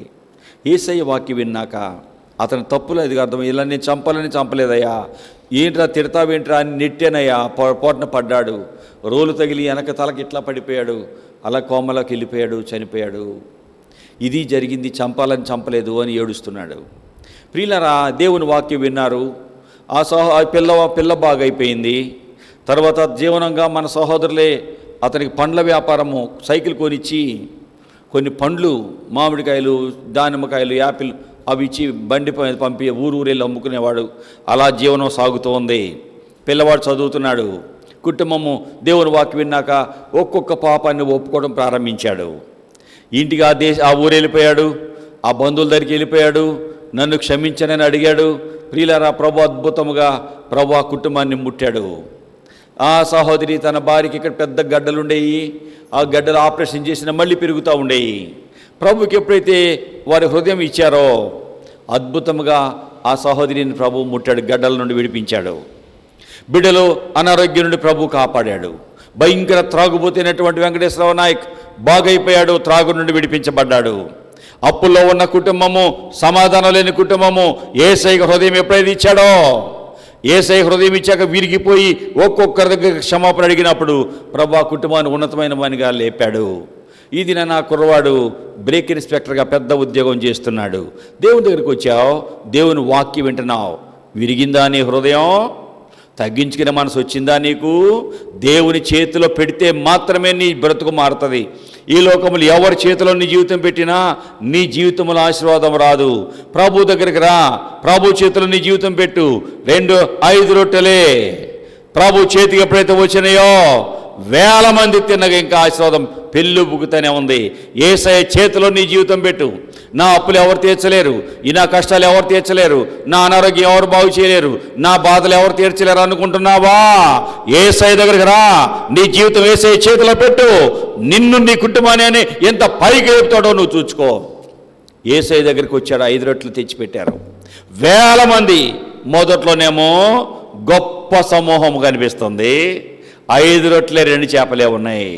యేసయ్య చేతిలోకి ఆ రొట్టెలు వచ్చినాయి, 5,000 మంది పురుషులు తిన్నారు, 12 గంపలు మిగిలినాయి. సమృద్ధి కనిపిస్తుంది. బహు సమూహం వచ్చారు, 3 దినాలుగా వాక్యం వింటున్నారు, తింటాకి ఏమీ లేదు.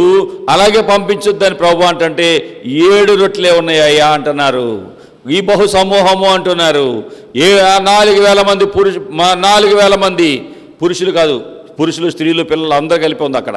4,000 మంది అని ఉంది, అంతే కదా, పురుషులని ఏం లేదు. ఏముంది?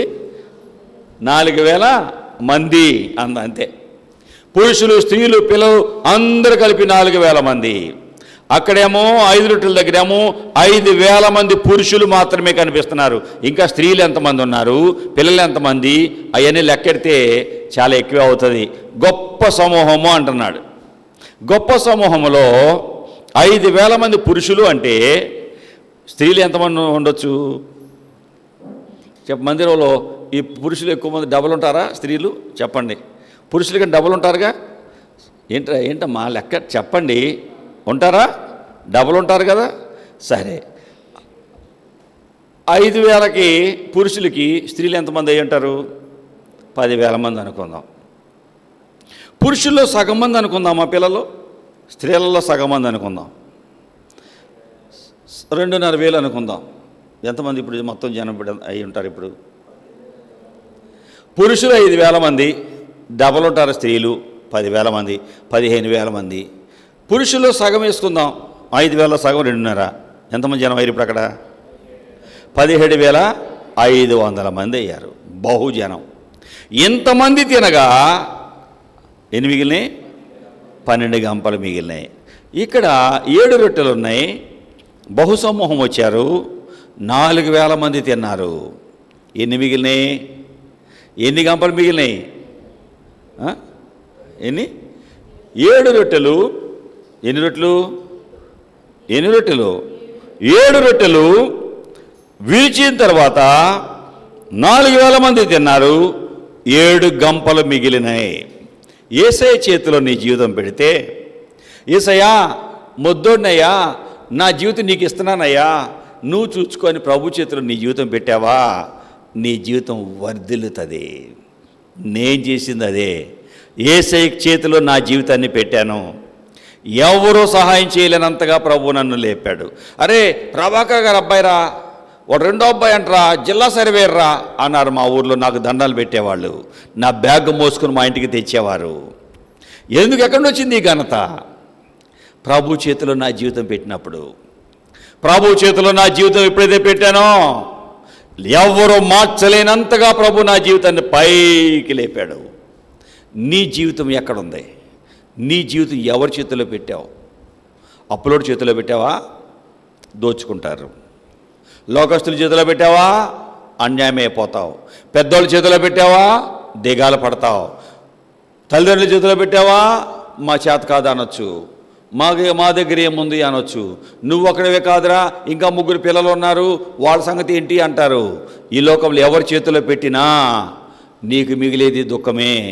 యేసయ్య చేతికి రా, యేసయ్య చేతిలో పెట్టు, ఆయన నిన్ను విరుస్తాడు. ఆయన చేతి ఎప్పుడైతే నువ్వు ఆయన చేతిలోకి వస్తావో విరవబడతావు, ఆటోమేటిక్గా విరవబడతావు. గర్వం పోతుంది, కోపం పోతుంది, ద్వేషం పోతుంది, లోక మనసు పోతుంది, అన్యాయం మనసు పోతుంది, అక్రమమైన జీవితం పోతుంది, సక్రమంగా బ్రతుకుతావు.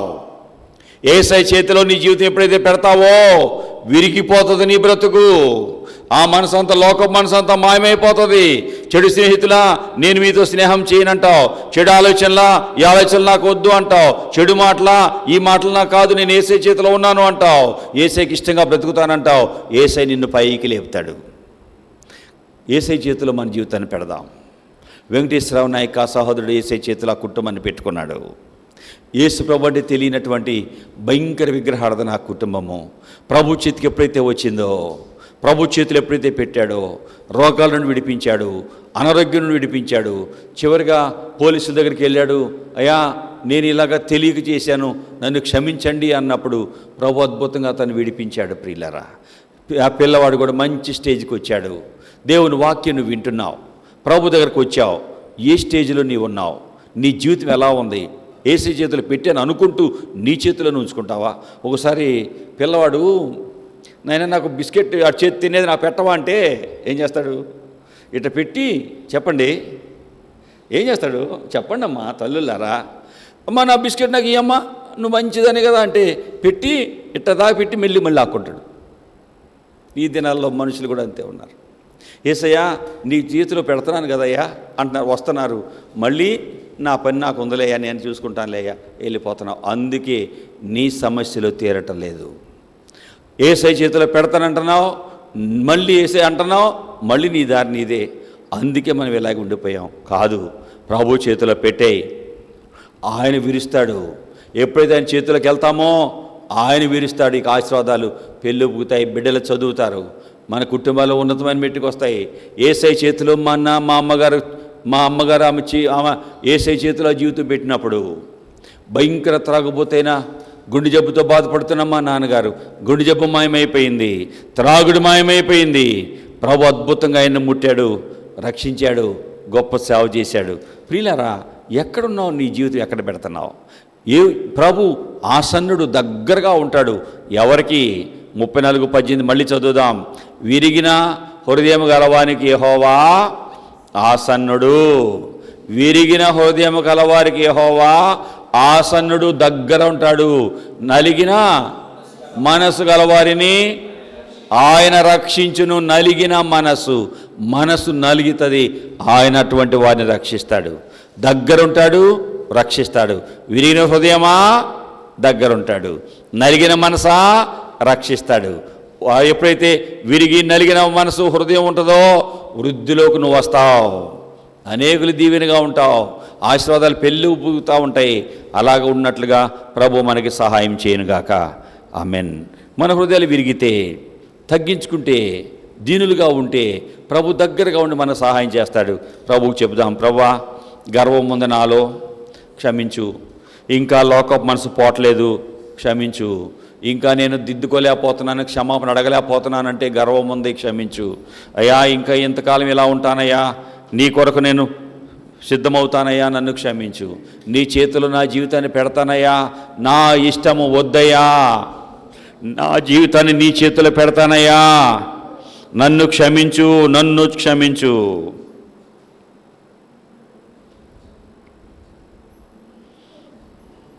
యేసు ప్రభువా, మీ పాద సన్నిధిలోకి వచ్చామయ్యా, మీ మాటలు వినే భాగ్యం మాకు ఇచ్చావయ్యా. ఈ దినాన మీరు ప్రేమించి మీ వాక్కులు ఇచ్చావు. విరిగిన హృదయం గలవానికి యెహోవా ఆసన్నుడు, నలిగిన మనసు గలవాన్ని ఆయన రక్షిస్తాడు. నలిగిన హృదయాన్ని నీవు అలక్ష్యం చేయవు అన్నారు. దేవుడికి విరిగిన మనసే దేవుడికి ఇష్టమైన బలి. విరిగిన మనసుంటే నీకు ఇష్టమయ్యా, అటువంటి వారిని నీవు ఆశీర్వదిస్తావయ్యా. అయ్యా మీరు ఆశీర్వదించే దేవుడవు, నీ దగ్గరకు వచ్చాం తండ్రి. సాధు కిషన్ సింగ్ పుట్టుకతోనే ఆ చేతికి సిలువలు ఉన్నాయి. ఆ తల్లి యేసయ్య వాక్యం విని చిన్నప్పుడే ఆ రకరకాల గ్రంథాలు నేర్పింది, కానీ ఆ గ్రంథాలు నా బిడ్డలను మార్చలేవు, నా కుటుంబాన్ని మార్చలేదు అని ఆ బిడ్డల కొరకు కార్చిన కన్నీరు చేసిన ప్రార్థన. తండ్రి అయితే ఆ యొక్క షేర్ సింగ్ గొప్ప ధనవంతుడు, జమీందార్, ఆ బిడ్డని దేవుని మార్గాన్ని రాకూడదు, యేసయ్య నమ్ముకోకూడదని ప్రయత్నిస్తే ఆ తల్లి ఎంత మేలు చేసిన యేసయ్యని ప్రార్థించినప్పుడు అద్భుతముగా ఆ కుమారుడిని నువ్వు ముట్టావు, మార్చావు. భయంకర గజ్జ దొంగలని మార్చే మెట్టుకు తెచ్చావు. దేవసింగ్ అంత పెద్ద అయిన చెయ్యి ఎండిపోయింది, ఒక చెయ్యి, కుడి చెయ్యి ఎండిపోయింది. దైవజనుడు వెళ్ళి ప్రార్థించినప్పుడు అద్భుతంగా షేక్ అయిపోయి మారిపోయాడు. చివరిగా విరిగిపోయి హృదయం మారిపోయి ప్రభా దొంగతనము భయంకరత్వాన్ని వదిలేసి వచ్చాడు. నీవు మార్చలేని వారు ఎవరో లేరయ్యా. మా జీవితాన్ని మీకు ఇచ్చినప్పుడు విరగొడతావు, ఫలితముగా ఆశీర్వాదాలు మేము పొందుకుంటాం. కాబట్టి అలాగా పొందుకున్నట్లుగా మాకు సహాయం చేయి. వింటం కాదు బ్రతకటం నేర్పు, వింటం కాదు జీవించడం నేర్పండి. అనేకులు దీవెనిగా మమ్మలను మలచండి ప్రభువా. 5 రొట్టెలు మీ చేతికి వచ్చినప్పుడు గొప్ప సమూహం అక్కడికి వచ్చింది. వాక్యము విన్నారు, చాలా వాక్యం వారు విన్నారు. సాయంత్రం వరకు పొద్దుపోయే వరకు విన్నారు. పొద్దుపోయాక ఒట్టిగా వారిని పంపించలేదు నాయన. వారికి ఆహారాన్ని పెట్టి పంపించండి అంటే ఆహారం ఏమీ లేదు. 5 రొట్టెలు 2 చేపలు ఉన్నాయి, తీసుకురండి నా దగ్గరికి. 5 రొట్టెలు మీ చేతులకు వచ్చాక విరిచాక 5,000 మంది తినగా 12 గంపలు మిగిలాయి. మీ చేతిలో మా జీవితం పెడితే సమృద్ధయ్యా. గొప్ప బహు సమూహం వచ్చింది. 3 దినాల వాక్యం విన్నారు. 7 రొట్టెలు కొన్ని చేపలే ఉన్నాయి. మీ చేతిలో ఆ రొట్టెలు తేబడ్డప్పుడు 7 రొట్టెలే కానీ 7,000 మంది 4,000 మంది తిన్నారు. 7 గంపలు మిగిలినాయి. మీ చేతిలో మా జీవితం పెడితే 7 రొట్టెలు మీ చేతిలో పెడితే 5 రొట్టెలు మీ చేతిలో పెడితే 5 రొట్టెలు 5,000 మంది తినగా 12 గంపలు మిగిలాయి. 7 రొట్టెలు మీ చేతిలో తేగా విరగొట్టబడగా 4,000 మంది తినగా 7 గంపలు మిగిలాయి. మీ దగ్గర సమృద్ధి ఉందయ్యా. మా జీవితాన్ని మీ చేతిలో పెట్టకుండా లోకస్తుల చేతిలో పెట్టి నష్టపోయేటట్టుగా చేయాలని సాతాను చూస్తూ ఉండగా వాడి మాటలు కాకుండా నీ మాటలు విని మా జీవితాన్ని నీ చేతిలో పెట్టి దీవెన పొంది అనేకులకు దీవెన పంచువారిగా మమ్మల్ని చేయండి. ఈ దిన విత్తిన వాక్యానికి ముద్ర వేయి భద్రపరచు ఫలాలేవు. మీరే ఈ వాక్యానికి ఫలాలు ఇచ్చి నడిపించమని, ఈ బిడ్డలు ఏ సమస్యలతో ఉన్నారో వారి సమస్యలను మీరు తీర్చమని యేసునామమున అడుగుచున్నాం తండ్రి, ఆమెన్. నా ప్రాణ ప్రియుడా యేసురాజా, అర్పింతును నా హృదయ అర్పణ.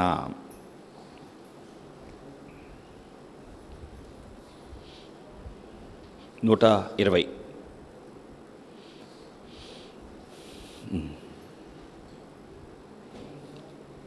నా ప్రాణ ప్రియుడా యేసు రాజా, అర్పింతును నా హృదయార్పణ. విరిగి నలిగిన ఆత్మతోను హృదయపూర్వక ఆరాధనతో సత్యముగా. నా ప్రాణ ప్రియుడా యేసు రాజా, అర్పింతును నా హృదయార్పణ. అద్భుతకరుడా ఆలోచన ఆచార్య సమాధాన ప్రభువా, బలవంతుడా బహుప్రియుడా మనోహరుడా మహిమారాజా స్తుతింతును. నా ప్రాణ ప్రియుడా యేసు రాజా, అర్పింతును నా హృదయార్పణ. గర్భమున పుట్టిన బిడ్డను కరుణింపక తల్లి మరచునా, మరచిన గాని నీవెన్నడు మరువవు విడువవు ఎడబాయవు కరుణారజా. నా ప్రాణ ప్రియుడా యేసు రాజా, అర్పింతును నా హృదయార్పణ. రక్షణలంకారములను అక్షయ మగుని ఆహారమున్ రక్షకుడానా కొసగితివి. దీక్షతో నిన్ను వీక్షించుచు స్తుతింతును. నా ప్రాణ ప్రియుడా యేసు రాజా, అర్పింతును నా హృదయార్పణ. విరిగి నలిగిన ఆత్మతోను హృదయపూర్వక ఆరాధనతో సత్యముగా. నా ప్రాణ ప్రియుడా యేసు రాజా, అర్పింతును నా హృదయార్పణ. యేసయ్య చేతిలో మన జీవితం వచ్చినప్పుడు మాత్రమే మన జీవితం విరగొట్టబడుతుంది. ఎవరో మన జీవితాన్ని గర్వహృదయాన్ని ఎవరో మార్చలేరు. బహు గర్విష్ఠుడిని యేసయ్య వాక్యం విన్నా నేను ఇంత చదువుకున్నాను, నేను మందిరంలో నేనేం పనిచేసేది అనుకునేవాడిని. మందిరంలో చాపలు వేయాలన్నా, కుర్చీలు వేయాలన్నా నేను వేసేవాడిని కాదు. అంత గర్వం ఉండేది నాకు. ఒక దిన నా దేవుడు, నన్ను చూచిన దేవుడు నా గర్వాన్ని విరచాలని ఆయన సేవకుని పంపాడు. ఆ దైవజనుడు మార్కు సువార్త 10వ అధ్యాయం వాక్యం బోధిస్తున్నాడు. వీళ్ళు అధికారులైన వారు ప్రభుత్వం చేస్తారు, మీరు అలా ఉండకూడదు. ఎవరైనా గొప్పోడై ఉండాలంటే పరిచర్య చేసేవాడిగా ఉండాలి. మనిషి కుమారుడు పరిచర్య చేయటానికి ఈ లోకానికి వచ్చాడు అని ఆ దైవజనుడు వాక్యం బోధిస్తుంటే, ఆ వాక్యం విన్నా నేను 43వ వచనము నుండి దేవుని వాక్యం విన్నాను. మీరు అలా ఉండకూడదు. 42 నుండి చదువుదాం. 42. యేసు వారిని తన యొద్దకు పిలిచి వారితో ఇట్లెన్ను, అన్యజనులలో అధికారులని ఎంచబడిన వారు వారి మీద ప్రభుత్వము చేయుదురు, వారిలో గొప్పవారు వారి మీద అధికారము చేయుదురు అని మీకు తెలియను. మీలో అలా ఉండకూడదు. మీరు ఎవడైనా గొప్పవాడై ఉండగోరిని ఎట్లా వాడు మీకు పరిచారం చేయవాడై ఉండవలెను. మీలో ఎవడైనా ప్రముఖుడై ఉండగోరిని ఎట్లా వాడు అందరికీ దాసుడై ఉండవలెను.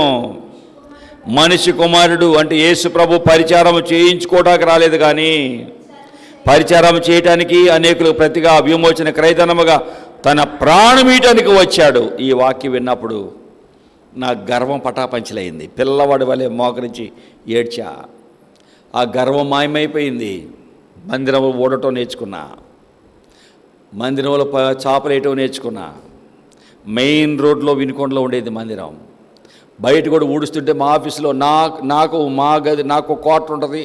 నా క్వార్టర్లో పనిచేసేవాళ్ళు ఉంటారు, గదులు ఊడ్చేవాళ్ళు, బాత్రూమ్లు క్లీన్ చేసేవాళ్ళు ఉంటారు. నేను మందిరంలో ఊడుస్తా, బయట కూడా ఊడ్చేవాడిని. మా ఆఫీస్ వాళ్ళు చూచి మా ఇంట్లో ఊడటానికి రా అన్నారు నన్ను. మా ఇంట్లో పని ఉంది, మా ఇంట్లో ఊడటానికి రా అన్నారు. ఏంటి నువ్వు పెద్ద ఆఫీసర్ అక్కడ ఊడుస్తున్నావు ఏంటి అని ఎగతాళి చేశారు. ప్రియులారా, గర్వం ఎటుపోయిందో తెలియదు. గొప్ప భాగ్యమని మందిరంలో పనిచేయటం ఎంచుకున్నాను. దేవుని మందిరంలో పరిచర్య అంటే గొప్ప భాగ్యంగా ఎంచుకున్నా. ప్రభువు నన్ను ఎంత దీనుడిగా చేశాడో తెలుసా? మీలో ఎవరు వస్తారో రండి, కాళ్ళు కడగాలంటే ఆనందంగా కడుగుతా. అంతగా దీనుడిగా నన్ను చేశాడు. ప్రభు దగ్గరికి వచ్చినప్పుడు ఆయన నేను సాత్వికుడను, దీన మనసు కలవాడును అన్నాడు. ఆయన మనసు ప్రభు నాకు ఇచ్చాడు. కాబట్టి ఇప్పటి వరకు ఆ మనసుతోనే సేవ చేస్తున్నా. ప్రభు యొక్క మనసు చాలా విలువైన మనసు, అది చాలా మెత్తని మనసు. బహు గర్విష్ఠుడిని నేను. ఈ లోకంలో ఎన్ని రకాల గర్వాలు ఉంటాయో అన్ని గర్వాలు నాకున్నాయి. కానీ ప్రభు ఎప్పుడైతే ఆయన నమ్మానో, ఆయన చేతిలో నా జీవితాన్ని పెట్టానో, ఎప్పుడైతే ప్రభు విరిచాడో దీనుడిగా ఆయన నన్ను చేశాడు. మా తాతగారు చనిపోతే అందరూ ఏడుస్తుంటే, ఒక తాత చనిపోతే పక్కన చెంబులో నీళ్లు పోసుకున్న, అందరూ ఏడుస్తున్నారని కళ్ళకని చెంబులో నీళ్లు పోసుకున్నా, ఏడవడానికి ఏడ్చాడు అనుకుంటారని. ఇంకో తాత చనిపోయి అందరూ ఏడుస్తుంటే ఉమ్మి తీసుకొని పూసుకున్నా. అలాంటి కఠినుడిని. యేసు ప్రేమ అంటే మీరు చూస్తుంటారు నా కళ్ళనే. అంత దీనుడిగా, అలాంటి వాడిగా ఆ ప్రభు నన్ను మార్చాడు. ఎవరు ఈ లోకంలో ఎవరి చేతుల్లో మన జీవితం పెట్టినా ఎవరు మన జీవితాన్ని మార్చరు. మీకు దండం పెడతా, యేసయ్య చేతిలో మీ జీవితం పెట్టండి. విలువైన జీవితాలుగా ఆయన మీ జీవితాలు చేయగలడు. అనేకులు దీవెనకరంగా మీ జీవితాలు చేయగలడు. ఇన్ని వందల మంది కాదు, వేల మంది యేసయ్య వాక్యం విన్నాక మారు మనసు పొందే వాక్యం విని మేము మారేమో అన్న వాళ్ళు వందల మంది కాదు, వేల మంది నేను చెప్పగలను, వేల మందిని చెప్పగలను. భయంకర బాధలో ఉన్నవారు, చేతపడి శక్తులతో ఉన్నవారు, దయ్యాలతో బాధపడ్డవారు, యేసు నామములో ప్రార్థన చేస్తే బాగైన వారు కళ్ళారా మీరు ఎంతమంది చూశారు? ఎంతమంది బాధపడ్డవాళ్ళు, దయ్యాలతో చేతపడ్డవాళ్ళు బాగవడం ఎంతమంది చూశారు? చూడండి ఎంతమంది ఉన్నారో చూడండి. ప్రభు చేతిలో జీవితం పెట్టినప్పుడు వేల మంది బాగవటం చూచాను నేను. ప్రభు మాత్రమే మార్చగలడు మన జీవితాలని. కాబట్టి ఆయన చేతిలో పెట్టండి, మీ జీవితాలను మలుచుకోండి, సాక్షులుగా బ్రతకండి. యేసు ప్రభువా, మీరిచ్చిన సమయాన్ని బట్టి వందనాలు, మీరిచ్చిన వాక్కులను బట్టి వందనాలు. నిజమే, నాలాంటి గర్విష్ఠుడు ఎవరూ మార్చలేకపోయారు. ఎవరన్నా మారుతారు కానీ ప్రభాకర్ గారు వాళ్ళ అబ్బాయి రెండోవాడు ఎవరు మార్చలేరు అన్నారు. మా ప్రాంతంలో ఆ రెండో వాడిని ఎవరు మార్చలేరు, బహు పొగరోడాడు అనేవాళ్ళు. ఈ దినాన నన్ను చూచినప్పుడు ఏడుస్తారు, తండ్రి నాలాంటి వాడిని ఎలా మార్చావయ్యా, ఎలా మార్చావు? నీ చేతిలో నా జీవితం పెట్టినప్పుడు, కుమారుడా నిన్ను నేను రక్షిస్తానని నన్ను రక్షించావు, నువ్వే నా పని చేయాలి అని నువ్వు నీ పని అప్పగించావు. ఇంతవరకు నీవే నీ వాక్యం నాకు తినిపించావు. దాదాపుగా 42 సంవత్సరాలు, ఈ 42 సంవత్సరాలు పైగా యేసే దేవుడిని ప్రకటించుకుంటూ పోతున్నా. వేల మంది దెయ్యాలు, రోగాలు, బాధలో ఉన్నవారు బాగవటం కళ్ళారా చూస్తున్నారు. కేవలము మీ దయయ్యా. మీ సన్నిధిలో చేరి బ్రతిలాడుకుంటున్నాం. ఫోన్ ద్వారా కూడా ప్రార్థించుకొని బాగైన వాళ్ళు ఉన్నారు. అయ్యా మీరు లైవ్లో వాక్యం విన్నాము, సాక్ష్యాలు విన్నాము, మా అమ్మాయి గర్భం మూయబడింది, ప్రార్థన చేయండి అని ప్రార్థించినప్పుడు ఆ గర్భాలు తెరవబట్టం ఫోన్లోనే ప్రార్థిస్తే సహాయం పొందిన వారు ఉన్నారు. మీలో ఉన్న గొప్పతనం ఎంత గొప్పదయ్యా. విరిగిన హృదయం కలవారికి యెహోవా ఆసన్నుడు. విరిగిన హృదయం ఉన్నప్పుడు ఆ దగ్గరగా మీరుంటావు. నలిగిన మనసు కలవారిని నీవు రక్షిస్తావు. మీరు దగ్గరగా మాతో ఉండినట్లుగా, మీ ద్వారా రక్షించబడి సాక్షులుగా బ్రతుకున్నట్లుగా మాకు సహాయం చేయి. మా వరకు మేము, మా కుటుంబాల వరకు మేము దీవెని పొందుకుంటే కాదయ్యా, అనేకులకు దీవెనిచ్చేవారుగా మేము ఉండాలయ్యా. అలాగా మమ్మల్ని మీరు చేయండి. మీ సమాధానము, భద్రత ఈ బిడ్డలకి, లైవ్లో వింటున్న వారికి మీరు దయచేయి. ప్రతి ఒక్కరి సమస్యలు మీరు తీర్చండి. మాకు చాలిన దేవుడు మీరయ్యా. ఏ సమయమైనా, ఏ స్థితికైనా మా జీవితంలో యేసే చాలు అన్న మెట్టులో మమ్మల్ని ఒక్కొక్కరిని, మా బిడ్డలను నిలబెట్టి నడిపించు. ప్రతి అసమాధానం నుండి బిడ్డలను విడిపించు. అనేకులు దీవెనగా ఈ సేవను చేయండి. ప్రతి ఒక్కరి అక్కర్లో మీరు తీర్చండి. యేసునామమున అడుగుచున్నాం తండ్రి, ఆమేన్. తనేనదే ఉందయ్యా. ప్రభువైన యేసుక్రీస్తు యొక్క కృప, పరిశుద్ధాత్మ దేవుని సహవాసం మనకు తోడుగా ఉండి, మన జీవితాన్ని యేసే చేతిలో పెట్టి విరవబడి దీవించబడి అనేకులు దీవెని పంచినట్లుగా ప్రభు మనకు సహాయం చేసి, మన జీవితం ద్వారా ప్రియ ప్రభువే ఆయన నామాన్ని మహింపరచుకొనుగాక. ఆమేన్. ఆమేన్. అందరికీ వందనాలు.